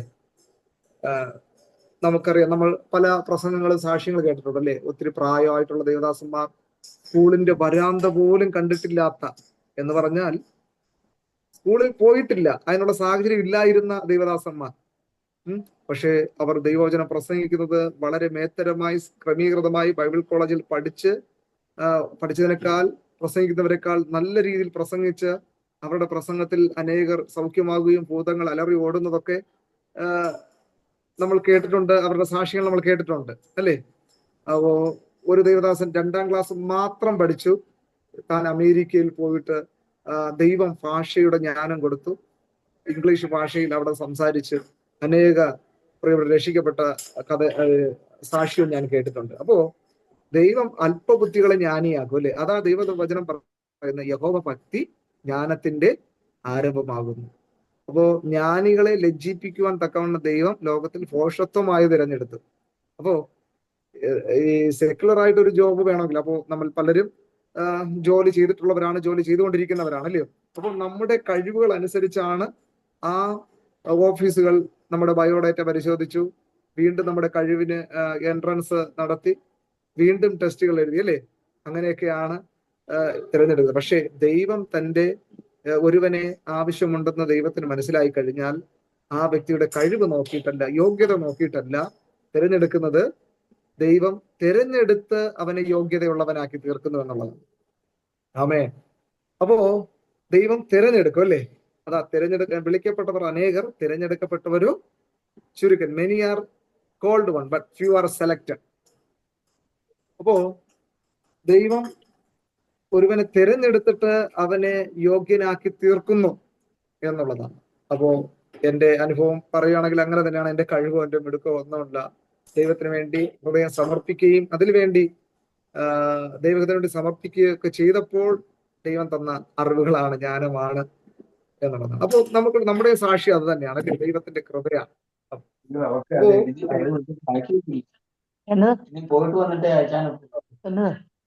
അവരുടെ മൈക്ക് ഓണാണ്. ഓക്കെ. അപ്പോ എല്ലാ വിദ്യാഭ്യാസത്തിന്റെയും അടിസ്ഥാന തത്വം എന്ന് പറയുന്നത് ഒരാളിൽ നിന്ന് ആശയങ്ങൾ മറ്റൊരുവരിലേക്ക് പകരുന്നതാണ്. എന്നാൽ ക്രിസ്തീയ വിദ്യാഭ്യാസത്തിലുള്ള പ്രധാന വ്യത്യാസം അതിലുള്ള ദൈവിക ഭാഗമാണ്. ക്രിസ്തീയ വിദ്യാഭ്യാസം കേന്ദ്രീകൃതമാണ്. നമ്മൾ പഠിച്ചു, ക്രിസ്തു കേന്ദ്രീകൃതമാണ്. ക്രിസ്തുവിലൂടെ ദൈവത്തിലേക്ക് മടങ്ങി വരവും അതിലൂടെ ക്രിസ്തുവിൽ തികയുന്ന അനുഭവമാണ് ക്രിസ്തീയ വിദ്യാഭ്യാസത്തിലൂടെ ലക്ഷ്യമിടുന്നത്. ഓക്കെ, ഏത് മനുഷ്യനെയും ക്രിസ്തുവിൽ തികഞ്ഞവനാക്കി തീർക്കുക എന്നുള്ളതാണ്. അപ്പോ ചിലർ പറയും അല്ലേ, എന്നെ കൊണ്ട് ഇതിനെ പറ്റത്തില്ല. അപ്പോ അടുത്തൊരു കോഴ്സ്, അന്ന് ഗ്രാജുവേഷൻ വന്നപ്പോ ചിലരോടൊക്കെ പറഞ്ഞു, ഇനി അടുത്ത കോഴ്സിന് എന്നെ കൊണ്ട് പറ്റത്തില്ല, പ്രായമൊക്കെ എങ്ങനെ ആയി അല്ലേ? പക്ഷെ നമുക്കറിയാവുന്ന രീതിയിൽ അവരെ എൻകറേജ് ചെയ്യാനായിട്ട് ഇടയായി. പക്ഷെ പലരും ക്ലാസ്സിന് കയറിയിട്ടുണ്ട്. അപ്പൊ ഇനി കയറാനായിട്ടുള്ളവരുണ്ട്. ഓക്കെ, നിങ്ങൾ അവരെ കൂടെ എൻകറേജ് ചെയ്യുക. കൊലോസ്യർക്ക് എഴുതിയ ലേഖനം 1:28 വാക്യം വായിക്കോ. കൊലോസ്യൻസ് ചാപ്റ്റർ 1 വേഴ്സ് 28. കൊലോസ്യർക്ക് എഴുതിയ ലേഖനം 1:28 വാക്യം.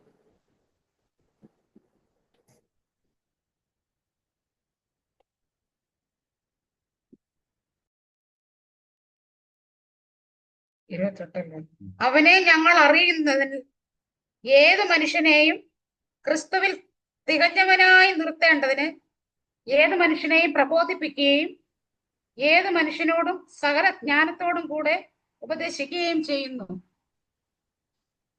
Okay, thank U. അപ്പോ ആ വാക്യം വളരെ പ്രധാനമാണ്. നിങ്ങൾ അത് വളരെ നോട്ട് ചെയ്ത് അത് വായിക്കുക. കൊലോസ്യർക്ക് എഴുതിയ ലേഖനം 1:28 വാക്യമാണ്. ഇവിടെ വായിക്കുന്നു, അവനെ ഞങ്ങൾ അറിയിക്കുന്നതിൽ ഏതു മനുഷ്യനെയും ക്രിസ്തുവിൽ തികഞ്ഞവനായി നിർത്തേണ്ടതിന് ഏതു മനുഷ്യനെയും പ്രബോധിപ്പിക്കുകയും ഏതു മനുഷ്യനോടും സകല ജ്ഞാനത്തോടും കൂടെ ഉപദേശിക്കുകയും ചെയ്യുന്നു. അപ്പോ ഈ ജ്ഞാനം നമ്മുടെ പഠനത്തിലൂടെ ലഭിക്കുന്നതല്ല. അതാണ് ക്രിസ്തീയ വിദ്യാഭ്യാസത്തിന്റെ ഘടകം എന്ന് പറയുന്നത്. അപ്പോൾ ഇത് ക്രിസ്തു കേന്ദ്രീകൃതമാണ്. ദൈവത്താൽ ഒരുവനിൽ ലഭിക്കുന്ന കൃപയാണ് അല്ലെ? അപ്പോ ഈ യേശു ക്രിസ്തുവിലൂടെ ദൈവത്തിലേക്ക് മടങ്ങി വരവും അതിലൂടെ ക്രിസ്തുവിൽ തികയുന്ന അനുഭവമാണ് ക്രിസ്തീയ വിദ്യാഭ്യാസത്തിലൂടെ ലക്ഷ്യമിടുന്നത്. അപ്പോൾ ഏത് മനുഷ്യനെയും ക്രിസ്തുവിൽ തികഞ്ഞവനാക്കുക. അപ്പോ ഒരു ഡോക്ടറെ സംബന്ധിച്ചിടത്തോളം അദ്ദേഹത്തിന്റെ പഠനത്തിൽ അനുഭവത്തിൽ ഒരു വ്യക്തിയുടെ ശാരീരിക പ്രശ്നങ്ങളെ ഒരു പരിധിവരെ മനസ്സിലാക്കാനേ കഴിയുള്ളൂ, പക്ഷെ സൗഖ്യമാക്കാൻ കഴിയുകയില്ല, അല്ലെ? ഡയഗ്നോസ് ചെയ്യാനേ പറ്റുള്ളൂ. രോഗലക്ഷണങ്ങൾ ഇതിനൊക്കെയാണ് രോഗലക്ഷണത്തിനുള്ള സാധ്യതകൾ, ഇതായിരിക്കാം എന്ന് പറഞ്ഞ് അവരുടെ പഠനത്തിൽ നിന്ന്, അവരുടെ ബുദ്ധിയിൽ നിന്ന് ആ ലക്ഷണങ്ങൾ മനസ്സിലാക്കി അവർ പറയും. പക്ഷെ അത് സ്ഥിരീകരിക്കുന്നത് ഓരോ ടെസ്റ്റിന് എഴുതി തരും, അല്ലെ? പക്ഷെ ടെസ്റ്റിൽ തെളിയാത്തതുകൊണ്ടാണ്. പക്ഷേ തെളിഞ്ഞാലും അവർക്ക് ആ രോഗത്തിനെ സൗഖ്യമാക്കാനായിട്ട് കഴിയില്ല എന്നുള്ളത്. ഒരു നേഴ്സുമാരെ സംബന്ധിക്കുമ്പോൾ അവർക്ക് ഡോക്ടർമാർ പ്രിസ്ക്രൈബ് ചെയ്യുന്ന മെഡിസിൻ ആ പേഷ്യന്റിന് കൊടുക്കാൻ കഴിയും. ഇച്ചിരൂടെ സീനിയർ ആകുമ്പോൾ രോഗിയുടെ ലക്ഷണങ്ങൾ കേട്ട് അവർക്ക് തന്നെ മെഡിസിൻ കൊടുക്കാനായിട്ട് കഴിയും, അല്ലേ? അപ്പോ ഒരു എഞ്ചിനീയർ ആകുമ്പോൾ ഒരു ബിൽഡിംഗ് അല്ലെങ്കിൽ ഒരു സ്ഥലം നോക്കി അതിന് പ്ലാൻ വരച്ച് ഇന്ന രീതിയിൽ ഭവനം പണിതാൽ കൊള്ളാം, അല്ലെങ്കിൽ ഇന്ന രീതിയിലൊക്കെ ചെയ്യാൻ കഴിയുമെന്ന് പറയും, അല്ലെ? എന്ന് പറഞ്ഞാൽ ഈ ലോകത്തിലുള്ള ജ്ഞാനം അവരവർ പഠിച്ചതിന് തക്കതായിട്ടുള്ള അറിവുകൾക്ക് മാത്രം ഒരു ഗൈഡൻസ് മാത്രം കൊടുക്കാനേ കഴിയുള്ളൂ. പക്ഷെ അതിന്റെ യഥാർത്ഥ സൊല്യൂഷൻ കൊടുക്കാൻ പറ്റത്തില്ല, പരിഹാരം കൊടുക്കാൻ പറ്റത്തില്ല. പക്ഷേ ഒരു ദൈവദാസന്, ഒരു ദൈവ പൈതലിന് ഏത് മേഖലയിലും ദൈവം അറിവ് കൊടുക്കുന്നു. അതാണ് ആ വാക്യം, അല്പബുദ്ധികളെ ജ്ഞാനിയാക്കും, അല്ലെ? ദൈവം അല്പബുദ്ധികളെ ജ്ഞാനിയാക്കും. ഈ വാക്യം കൊലോസ്യർക്കെഴുതിയ ലേഖനം 1:28. ഏത് മനുഷ്യനെ ക്രിസ്തുവിൽ തികഞ്ഞവനാക്കാനും ആരോടും, അല്ലെ, സുവിശേഷം പറയും. ഒരു ഉപദേശിക്ക് ഏത് സ്ഥലത്ത് വേണമെങ്കിലും കയറി ചെല്ലാൻ ധൈര്യമുണ്ട്, അല്ലേ? അത് മന്ത്രിയുടെ അടുത്താണെങ്കിലും ഒരു പോലീസിനോടാണെങ്കിലും ഏത് മറ്റുദ്യോഗസ്ഥനാണെങ്കിലും ദൈവനാമത്തിൽ കയറി ചെല്ലാനായിട്ടുള്ള പ്രാഗൽഭ്യം ദൈവദാസന്മാർക്കുണ്ട്, അവർക്ക് വേണ്ടി പ്രാർത്ഥിക്കാൻ, അല്ലേ? അപ്പോ ബോഡി, സ്പിരിറ്റ് ആൻഡ് സോൾ, അതാണ് അത് എല്ലാത്തെയും ട്രീറ്റ് ചെയ്യാനായിട്ടൊരു ദൈവവേദലിന് ദൈവം ജ്ഞാനം നൽകുന്നു എന്നുള്ളത്. അപ്പൊ അതാണ് ക്രിസ്തീയ വിദ്യാഭ്യാസത്തിന്റെ ഉള്ള ദൈവീകത എന്നുള്ളത് കൊണ്ട് ഉദ്ദേശിക്കുന്നത്. ഓക്കെ, ഒരു മിനിറ്റ്, നിങ്ങൾ കേട്ടിരിക്കുന്നു. എന്തെങ്കിലും സംശയം ഉണ്ടെങ്കിൽ പറയണം, അല്ലെങ്കിൽ add ചെയ്യാനായിട്ടുണ്ടെങ്കിൽ you are free to talk in my class. I don't know about other class. Okay.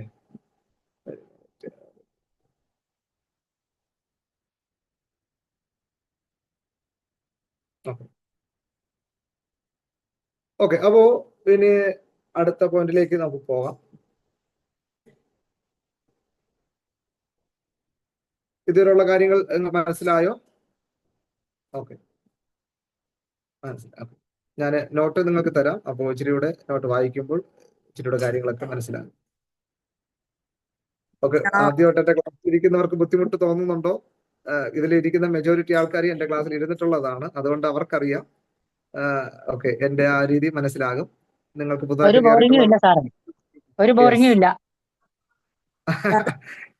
Okay, ഞാൻ ഇന്ന് പുതുതായിട്ട് കയറിയവരുടെ കാര്യമാണ് ഞാൻ ചോദിക്കുന്നത്. ഓക്കെ, അവരെ കൂടെ ഓക്കെ ഓക്കെ. അപ്പോ നമുക്ക് വിദ്യാഭ്യാസത്തിന്റെ ചരിത്രം കൂടെ ഇച്ചിരി നമുക്ക് നോക്കാം. ഇനിയും നമുക്ക് അരമണിക്കൂറോളം ഉണ്ടല്ലോ. അപ്പോ അടുത്തതായിട്ട് നമ്മൾ പഠിക്കാനായിട്ട് പോകുന്ന ക്രിസ്തീയ വിദ്യാഭ്യാസത്തിന്റെ ചരിത്രം, അല്ലെങ്കിൽ ചരിത്രത്തിലൂടെ historical background of Christian education, ക്രിസ്തീയ വിദ്യാഭ്യാസത്തിന്റെ ചരിത്രം.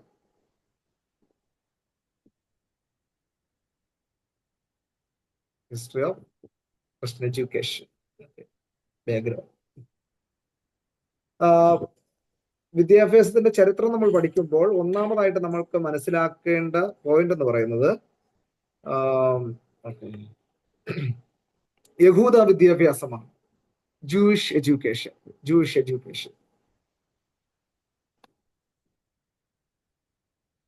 യഹൂദ വിദ്യാഭ്യാസം ആദിമ യഹൂദ ജനതയുടെ ഇടയിൽ വിദ്യാഭ്യാസം ഭവനത്തിൽ തന്നെയാണ് ആരംഭിച്ചത്. അപ്പോ അന്ന് ഇതുപോലെ പള്ളിക്കൂടങ്ങളോ മറ്റ് കലാലയങ്ങളോ ഒന്നും നിലനിന്നിരുന്നില്ല. യഹൂദന്മാരുടെ സ്കൂൾ എന്ന് പറയുന്നത് അവരുടെ ഭവനങ്ങൾ തന്നെയാണ്. അപ്പോ ഇതിലെ ടീച്ചേഴ്സ് എന്ന് പറയുന്നത് പ്രാഥമിക അധ്യാപകർ അല്ലെങ്കിൽ പ്രൈമറി ടീച്ചേഴ്സ് എന്ന് പറയുന്നത് പേരൻസ് തന്നെയാണ്, മാതാപിതാക്കൾ തന്നെയാണ്. അപ്പോൾ ആദിമ യഹൂദ ജനതയുടെ ഇടയിൽ വിദ്യാഭ്യാസം ഭവനത്തിൽ തന്നെയാണ് ആരംഭിച്ചിരുന്നത് അല്ലെങ്കിൽ നടന്നിരുന്നത്. യഹൂദന്മാരുടെ മതവിദ്യാഭ്യാസത്തിനുള്ളിൽ ആണ് യേശു ക്രിസ്തു വളർന്നത്.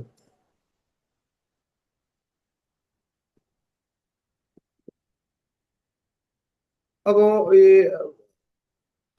മാതാപിതാക്കളായിരുന്നു പ്രാഥമിക അധ്യാപകർ.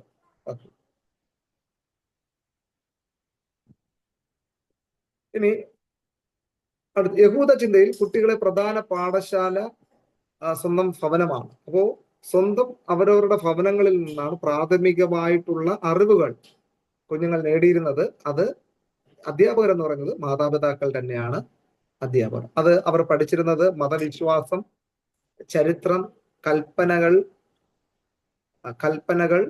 ആരാധനക്രമം, ധാർമ്മിക മൂല്യങ്ങൾ എന്നിവ മാതാപിതാക്കൾ കുട്ടികളെ പഠിപ്പിക്കണമായിരുന്നു. ആ ഒരു കാര്യമാണ് നമ്മൾ ആവർത്തന പുസ്തകത്തിൽ നമ്മൾ വായിച്ചു കേട്ടത്. നിങ്ങൾ വഴി നടക്കുമ്പോഴും ഇരിക്കുമ്പോഴും കിടക്കുമ്പോഴും എഴുന്നേൽക്കുമ്പോഴും അവയെക്കുറിച്ച് നിങ്ങൾ കുഞ്ഞുങ്ങളോട് സംസാരിക്കണമെന്നുള്ളത്. അപ്പോ ഒരു യഹൂദ മാതാപിതാക്കളെ സംബന്ധിച്ചിടത്തോളം ഒരു കുഞ്ഞ് 3-4 വയസ്സാകുമ്പോൾ പെന്ററ്റുക്ക് പഞ്ചഗ്രന്ഥം അവർ കാണാതെ പഠിക്കണമായിരുന്നു. അത് മനഃപ്പാഠമാക്കണമായിരുന്നു. പഞ്ചഗ്രന്ഥങ്ങൾ ഉൽപ്പത്തി, പുറപ്പാട്, ലേവ്യ, സംഖ്യ, ആവർത്തനം, ഇത് അവർ കാണാതെ പഠിക്കണമായിരുന്നു. ഇത് കാണാതെ പഠിക്കണമെങ്കിൽ മാതാപിതാക്കൾക്ക് ഇത് അറിഞ്ഞിരിക്കണം, അല്ലെ? അല്ലെങ്കിൽ പഠിപ്പിക്കാൻ പറ്റത്തില്ല. യഹൂദ മാതാപിതാക്കളാണ് വിദ്യാഭ്യാസം നൽകുന്നത്. അപ്പോ ഇന്നും അങ്ങനെയായിരുന്നു നമ്മൾ പലരും പെട്ടുപോയേനെ, അല്ലേ? ഓഫീസിന്റെ തിരക്കിൽ കൂടെ പരസ്പരം ഭാര്യയും ഭർത്താവും കുറ്റപ്പെടുത്തും. നിന്റെ കുഴപ്പം, നീ നോക്കാത്തത് കൊണ്ടാണ് കുഞ്ഞിന് മാർക്ക് കിട്ടാത്തത്. അപ്പോ ഭാര്യയും വിട്ടുകൊടുക്കത്തില്ല. ഞാൻ ഡ്യൂട്ടി കഴിഞ്ഞ് ഇപ്പം വന്നേ ഉള്ളൂ, അച്ഛനെ നോക്കിക്കൂടായിരുന്നു, അല്ലേ? പക്ഷേ യഹൂദന്മാരുടെ വിദ്യാഭ്യാസത്തിൽ both parents have, father and mother have equal responsibility. മാതാവിനും പിതാവിനും ഒരുപോലത്തെ ഉത്തരവാദിത്തം ഉണ്ടായിരുന്നു എന്നുള്ളതാണ്.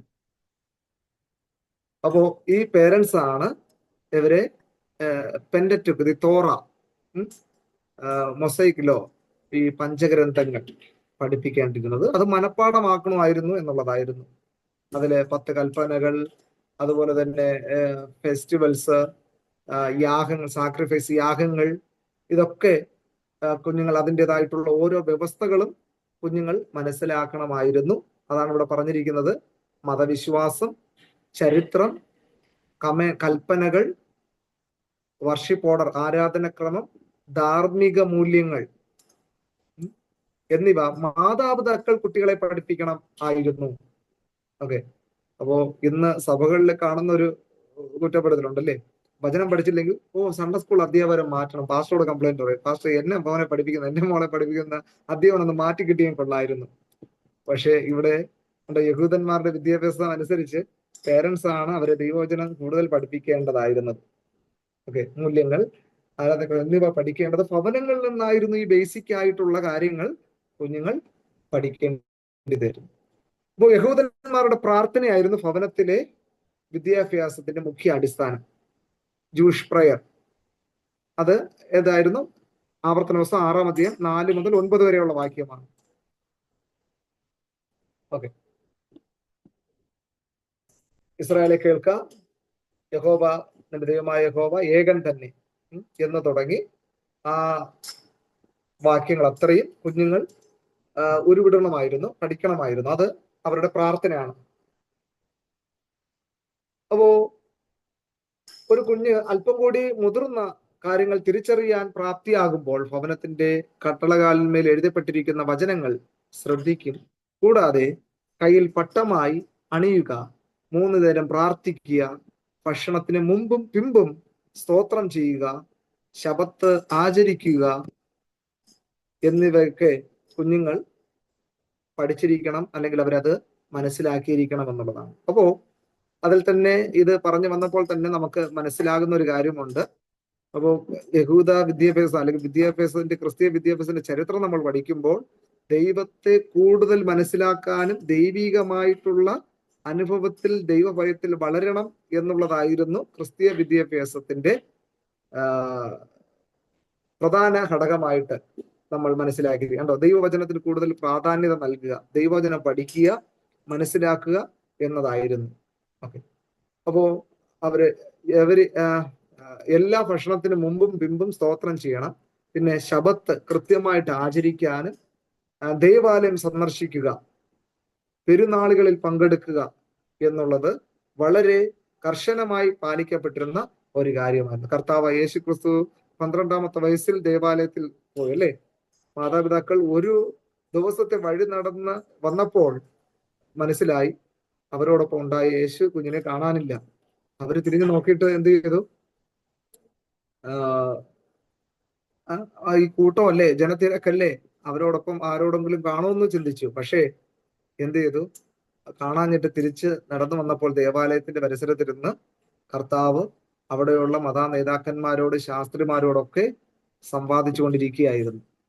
അപ്പോൾ അവൻ അവിടെ എഴുതിയിരിക്കുന്ന പതിവ് പോലെ അവൻ ഉത്സവത്തിന് അല്ലെങ്കിൽ അവിടെ പെരുന്നാളിന് പോയി ഒരു കാര്യമാണ്. അപ്പോൾ ഇത് യഹൂദന്മാരെ സംബന്ധിച്ചുള്ള യഹൂദ കുഞ്ഞുങ്ങളെ അത് കൃത്യമായിട്ട് പെരുന്നാളുകളെ കുറിച്ച് പഠിപ്പിക്കുകയും അതിൽ പങ്കെടുപ്പിക്കുകയും ചെയ്യുന്നുള്ള വളരെ കർശനമായിരുന്നു എന്നുള്ളതാണ്. അപ്പോൾ ഇത്തരം തുടങ്ങിയുള്ള കാര്യങ്ങൾ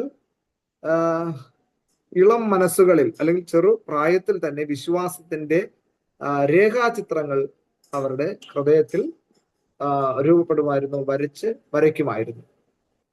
അപ്പോൾ ഒരു പൈതൽ സംസാരിച്ച് തുടങ്ങുന്ന ഒരു പൈതൽ ന്യായപ്രമാണത്തിലെ അനുഗ്രഹ വചനങ്ങൾ ആദ്യം ഉരുവിട്ട് പഠിക്കും. ഏകദൈവ വിശ്വാസം ഏറ്റുപറയുകയും വചനഭാഗങ്ങൾ മനഃപ്പാടമാക്കുകയും ചെയ്യും.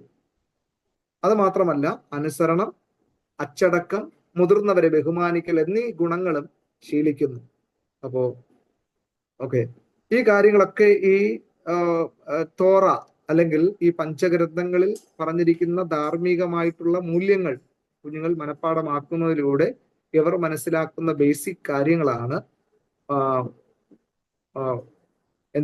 ഡിസിപ്ലിൻ, മറ്റുള്ളവരെ ബഹുമാനിക്കാൻ ഒരു അച്ചടക്കമുള്ള ഒരു ജീവിതം അവര് പഠിക്കുന്നു, അനുസരിക്കുന്നു. മാതാപിതാക്കളെ അനുസരിക്കാനും ഗുരുക്കന്മാരെ ബഹുമാനിക്കാനും ഒക്കെ അവർ പഠിക്കുന്നു. അത് മാത്രമല്ല, അനുസരണം, അച്ചടക്കം, മുതിർന്നവരെ ബഹുമാനിക്കുക എന്നീ ഗുണങ്ങളും ഇവർ ശീലിക്കുന്നു. ഇതുകൂടാതെ കുടുംബങ്ങളിൽ നടത്തി വരുന്ന മത കർമ്മങ്ങൾ മതത്തെക്കുറിച്ച് പഠിക്കുന്നതിനുള്ള അവസരമായി മാറി ഭവനങ്ങളിൽ വെച്ച് നടത്തുന്ന ആചാരങ്ങൾ, ഓർമ്മകൾ, കർമ്മങ്ങൾ എന്നിവയുടെ വൈവിധ്യം കുട്ടികളിൽ ജിജ്ഞാസ ഉളവാക്കുകയും അതിനെക്കുറിച്ച് കൂടുതലായിട്ട് അറിയാനായിട്ടുള്ള ഒരു ആഗ്രഹം കുട്ടികളിൽ ഉളവാകുകയും ചെയ്യുന്നു. ഇത് മാതാപിതാക്കളോട് കുഞ്ഞുങ്ങൾ ചോദിച്ച് മനസ്സിലാക്കുകയും ഇത് മാതാപിതാക്കളോട് ചോദിക്കുമ്പോൾ മാതാപിതാക്കൾക്ക് ഓരോ ഉത്സവത്തിന്റെയും പെരുന്നാളിന്റെയും വ്യക്തമായിട്ടുള്ള അറിവ് അവർക്ക് കൃത്യമായിട്ടുണ്ടെങ്കിൽ മാത്രമേ കുഞ്ഞുങ്ങൾക്ക് വളരെ വ്യക്തതയോടുകൂടെ പറഞ്ഞു കൊടുക്കുവാനായിട്ട് സാധിക്കുകയുള്ളൂ. ഇസ്രായേൽ മക്കൾ മിസ്രൈമിലായിരുന്നതും അടിമത്തത്തിലായിരുന്നതും അടിമ വീടായിട്ടുള്ള പാർത്തതും അവരെ എപ്രകാരം ദൈവം മോശയിലൂടെ വഴി നടത്തി കൊണ്ടുവന്നതും ദൈവ അത്ഭുതങ്ങളെ അവരെ കാണിച്ചതും ഒക്കെ കുഞ്ഞുങ്ങൾക്ക് പറഞ്ഞു കൊടുക്കുക പതിവായിരുന്നു എന്നുള്ളതാണ്. അപ്പം യഹൂദന്മാരുടെ വിദ്യാഭ്യാസ ചരിത്രമാണ് നമ്മൾ പഠിക്കുന്നത്. ഒന്ന് യഹൂദ വിദ്യാഭ്യാസം. അതിൽ വിദ്യാലയങ്ങൾ എവിടെയാണ്? ഓരോരുത്തരുടെ സ്വന്തം ഭവനങ്ങൾ തന്നെയാണ് വിദ്യാലയങ്ങൾ. അധ്യാപകർ എന്ന് പറയുന്നത് മാതാപിതാക്കളുടെ തന്നെയാണ് അധ്യാപകർ. ഇതിന് ന്യായപ്രമാണം അവര് മനഃപ്പാടമാക്കണമെന്നായിരുന്നത് നിർബന്ധമാണ്. മതങ്ങളെക്കുറിച്ചും ആചാരങ്ങളെക്കുറിച്ചും അതുപോലെ തന്നെ ഓരോ പെരുന്നാളുകളെ കുറിച്ചുള്ള ഗ്രാഹ്യങ്ങൾ ഇത് പഠിക്കുന്നതിലൂടെ അവർ അച്ചടക്കവും അനുസരണവും മുതിർന്നവരെ ബഹുമാനിക്കുകയും ദൈവഭയമുള്ള കുഞ്ഞുങ്ങളായി വളരുകയും ചെയ്യുമെന്നുള്ളതായിരുന്നു യഹൂദന്മാരുടെ വിദ്യാഭ്യാസം. അപ്പൊ പ്രാഥമിക അധ്യാപകർ മാതാപിതാക്കൾ തന്നെയായിരുന്നു. പിന്നെ കുറെ കഴിഞ്ഞു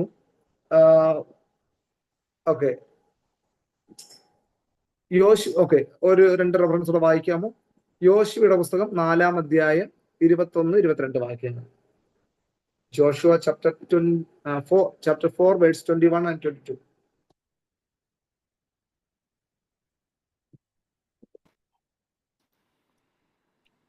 യോശുവ ഗിൽഗാലിൽ നാട്ടി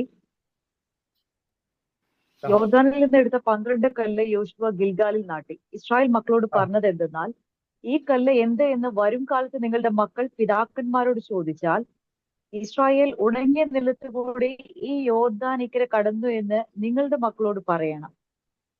ഓക്കെ. അപ്പോ ഓരോ ജ്ഞാപകം അല്ലെ, ജ്ഞാപക സ്തംഭങ്ങൾ അവിടെ ഉണ്ടാകാനായിട്ട് ഇടയായി. അത് എന്താണെന്ന് ചോദിച്ചു കഴിഞ്ഞാൽ ഇസ്രായേൽ മക്കൾ ഇസ്രായേൽ ഉണങ്ങിയ നിലത്ത് കൂടി അവർ ചെങ്കടൽ കടന്നു എന്നുള്ളതിന്റെ ഒരു ഓർമ്മയാണ്. 1 ശമൂവേൽ 7-ാം അധ്യായം അതിന്റെ 12-ാമത്തെ വാക്യം കൂടെ വായിക്കും. 1 സാമുവേൽ ചാപ്റ്റർ 7 വേഴ്സ് 12.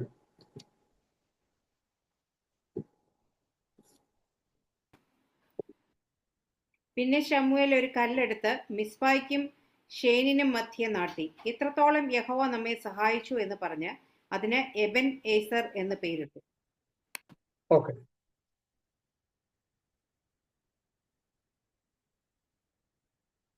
ഓക്കെ. ഇത്തരത്തിലുള്ള ഈ റെഫറൻസുകൾ നമുക്ക് മനസ്സിലാക്കാനായിട്ട് കഴിയുന്നത് കുഞ്ഞുങ്ങളുടെ അനേകമായ ചോദ്യങ്ങൾക്ക് അവ ഉത്തരം നൽകുന്നതായിട്ടാണ് നമുക്ക് കാണാനായിട്ട് കഴിയുന്നത്. വൈവിധ്യമാർന്ന കുട്ടികളിലുള്ള ജിജ്ഞാസ ഉളവാക്കുമ്പോൾ മാതാപിതാക്കളോട് ഇതിനെ പറ്റി കൂടുതലായിട്ട് ചോദിക്കുമ്പോൾ ദൈവവചനത്തിൽ നിന്ന് തന്നെ മറുപടികൾ മാതാപിതാക്കൾ കൃത്യമായിട്ട് അവർക്ക് നൽകിയിരുന്നു.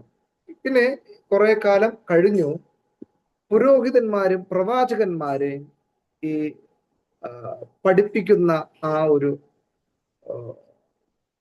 ഭാഗത്തിലേക്ക് ദൈവം കൊണ്ടുവരുവാനായിട്ടിടയായി. പ്രീസ്റ്റ് ആൻഡ് പ്രോഫറ്റ്സ്, പുരോഹിതന്മാരും പ്രവാചകന്മാരും. ഓക്കെ. ആരാണ് പുരോഹിതൻ? യാഗങ്ങൾ, ജനങ്ങൾക്ക് പകരമായിട്ട് യാഗങ്ങളെ കഴിക്കാനായിട്ട് ദൈവത്താൽ തിരഞ്ഞെടുക്കപ്പെട്ട വിളിക്കപ്പെട്ട വേർതിരിക്കപ്പെട്ടവരാണ് പുരോഹിതന്മാർ. ദേവാലയ കർമ്മങ്ങളും അതിൻ്റെതായ ക്രമീകൃതമായി ചെയ്യാനായിട്ട്. പ്രവാചകന്മാരെന്ന് പറയുമ്പോൾ ദൈവത്തിന്റെ അരുളപ്പാടുകൾ കൃത്യമായിട്ട് ഈ പക്ഷഭേദമില്ലാതെ, പാഷ്യാലിറ്റി ഇല്ലാതെ ജനങ്ങളോട് പറയുക, അല്ലെങ്കിൽ മൗത്ത് പീസ് ഓഫ് ഗോഡ്, ദൈവത്തിന്റെ വായായി ഉപയോഗിക്കപ്പെടാനായിട്ട് നിയോഗിക്കപ്പെട്ടവരായിരുന്നു പ്രവാചകന്മാർ.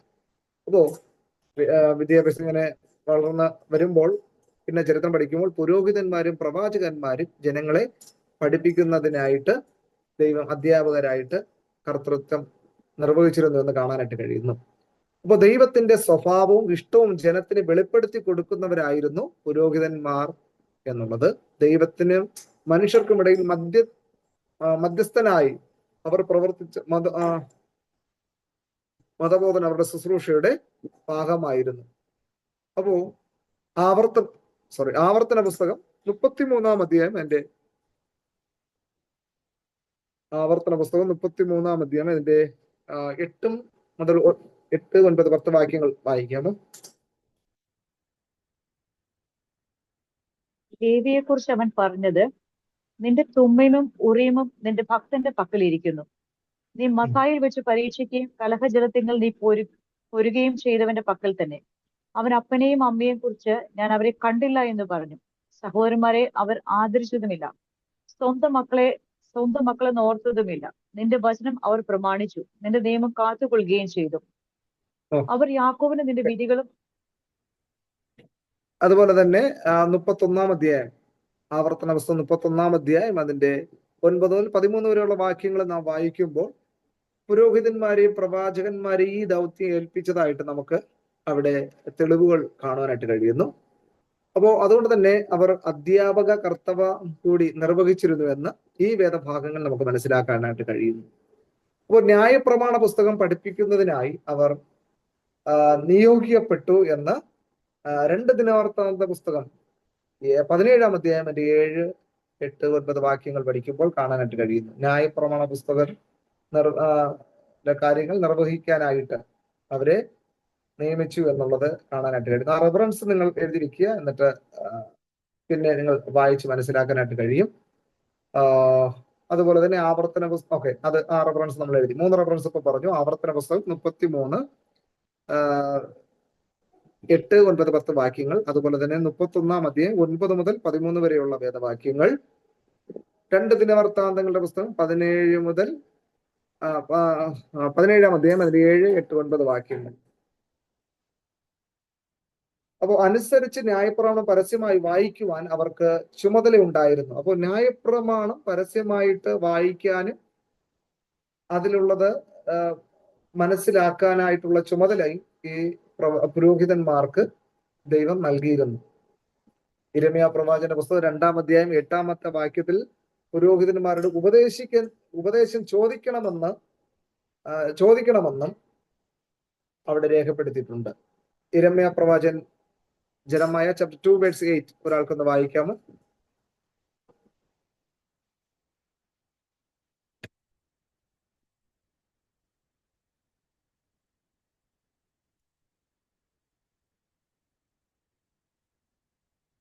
യഹോവ എവിടെയെന്ന് പുരോഹിതന്മാർ അന്വേഷിച്ചില്ല, ന്യായപ്രമാണജ്ഞന്മാർ എന്നെ അറിഞ്ഞില്ല. ഇടയന്മാർ എന്നോട് അതിക്രമം ചെയ്തു, പ്രവാചകന്മാർ ബാൽ മുഖാന്തരം പ്രവചിച്ചു, പ്രയോജനമില്ലാത്തവയോട് ചേർന്ന് നടന്നു. ഓക്കെ, അവിടെ വായിക്കുന്ന ന്യായപ്രമാണജ്ഞന്മാർ. അപ്പോ പ്രീസ്റ്റ് ഡിഡ് നോട്ട് സേ എന്നാണ്, where is the Lord and those who handle the. Okay, അവിടെ ഇംഗ്ലീഷ് വായിക്കുന്ന പ്രീസ്റ്റ്. അപ്പൊ പുരോഹിതന്മാരും ന്യായപ്രമാണം വിവർത്തനം ചെയ്യാനായിട്ട്, വായിക്കാനായിട്ട് ദൈവത്താൽ നിയോഗിക്കപ്പെട്ടിരുന്നവർ എന്ന് കാണാനായിട്ട് വരുന്നു. അപ്പോൾ പ്രൈമറി ടീച്ചേഴ്സ് എന്ന് പറയുന്ന മാതാപിതാക്കളായിരുന്നു. എന്നാൽ അല്പം കൂടെ കഴിഞ്ഞിട്ട് പുരോഹിതന്മാരെയും പ്രവാചകന്മാരെയും ദൈവം ആ ദൗത്യം ഏൽപ്പിക്കാനായിട്ട് ഇടയായി എന്നുള്ളതാണ്. ഓക്കെ, മലാഖി പുസ്തകം 1-ാമത്തെ 7-ാമത്തെ അധ്യായത്തിലും പുരോഹിതന്മാർ വിധി പറഞ്ഞു തരുമെന്നും കാണാനായിട്ട് കഴിയുന്നു. യാഗങ്ങൾ നടത്തുന്നതിലൂടെ പുരോഹിതൻ പഠിപ്പിക്കുകയും ചെയ്യുന്നു. ദൈവ സ്വഭാവം മനുഷ്യർ മനസ്സിലാക്കുന്നതിനുള്ള ഉപാധിയായിരുന്നു യാഗങ്ങൾ. ദൈവത്തിന്റെ വിശുദ്ധിയും സാന്നിധ്യവും ഈ ക്രിയയിൽ അടങ്ങിയിരുന്നു.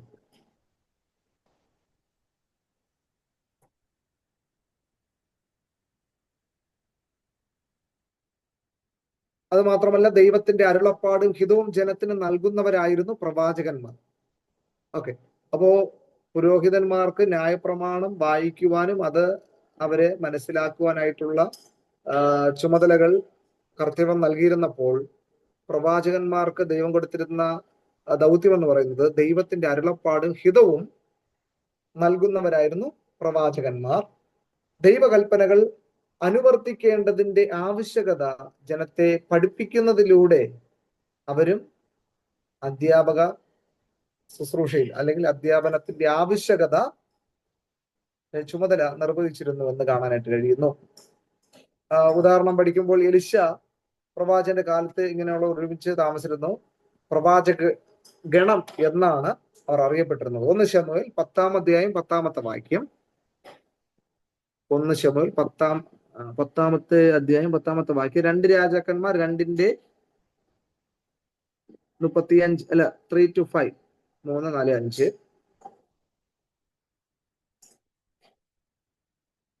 അപ്പോ ഇത്തരത്തിൽ എലിശ പ്രവാചകന്റെ കാലഘട്ടത്തിൽ പ്രവാചക ഗണമെന്നുള്ള പേരറിയപ്പെട്ടിരുന്നു. അവിടെ ഇത് കൂടാതെ തന്നെ പ്രവാചക ശിഷ്യന്മാർക്ക് വേണ്ടിയിട്ടുള്ള പാഠശാലകളും നിലവിലുണ്ടായിരുന്നു. യഹൂദ വിദ്യാഭ്യാസത്തിൽ പ്രവാചകരുടെ പങ്ക് വളരെയായിരുന്നുവെന്ന് ചരിത്രത്തിൽ നിന്ന് മനസ്സിലാക്കാവുന്നതാണ്. അപ്പോ ഇവിടെ നമ്മൾ മനസ്സിലാക്കുന്നത്, യഹൂദന്മാരുടെ ചരിത്രം നമ്മൾ പഠിക്കുമ്പോൾ നമുക്ക് മനസ്സിലാക്കാനായിട്ട് കഴിയുന്നത് പുരോഹിതന്മാരും പ്രവാചകന്മാരും അധ്യാപക ശുശ്രൂഷയിൽ വ്യാപൃതരായിരുന്നു എന്നും, അപ്പോൾ ഓരോരുത്തർക്കുള്ള ആ ഒരു രീതി, മെത്തേഡ്, പുരോഹിതന്മാർക്ക് ന്യായപ്രമാണം വായിക്കുവാനും അത് ജനങ്ങൾക്ക് മനസ്സിലാക്കി കൊടുക്കുവാനായിട്ടുള്ള ഉത്തരവാദിത്തം ഏൽപ്പിച്ചിരിക്കുമ്പോൾ പ്രവാചകന്മാർക്ക് ദൈവത്തിന്റെ ഹിതവും അരുളപ്പാടും അതേപടി ജനങ്ങൾക്ക് അറിയിക്കാനായിട്ടുള്ള ചുമതലയും നൽകിയിരുന്നു എന്ന് കാണാനായിട്ട് കഴിയും. ഇതിലൂടെ നമുക്ക് മനസ്സിലാക്കാനായിട്ട് കഴിയുന്നത്, യഹൂദ ചരിത്രം പഠിക്കുമ്പോൾ പ്രവാചകന്മാരെയും പുരോഹിതന്മാരെയും ആരും ഈ അധ്യാപക ശുശ്രൂഷ അല്ലെങ്കിൽ വിദ്യാഭ്യാസം അല്ലെങ്കിൽ ജനങ്ങൾക്ക് അറിവ് പകർന്നു കൊടുക്കുന്നതിൽ നിർവഹണം ചെയ്തിരുന്നു എന്നുള്ളത് മനസ്സിലാക്കാനായിട്ട് കഴിയും. ഓക്കെ, അപ്പോൾ ഇത്രയും കാര്യങ്ങളാണ് ഇന്ന് നമുക്ക് പഠിക്കാൻ നമുക്ക് കഴിയുന്നത്. അപ്പോൾ ആദ്യ ദിവസം തന്നെ ഒത്തിരി ആയി കഴിഞ്ഞാൽ ഓക്കെ, ഇത്രയും മതിയെന്ന് ഞാൻ വിശ്വസിക്കുന്നു. ഓക്കെ, നമുക്ക് ഇനി എന്തെങ്കിലും ഡൗട്ട് ഉണ്ടെങ്കിൽ ചോദിക്കാം.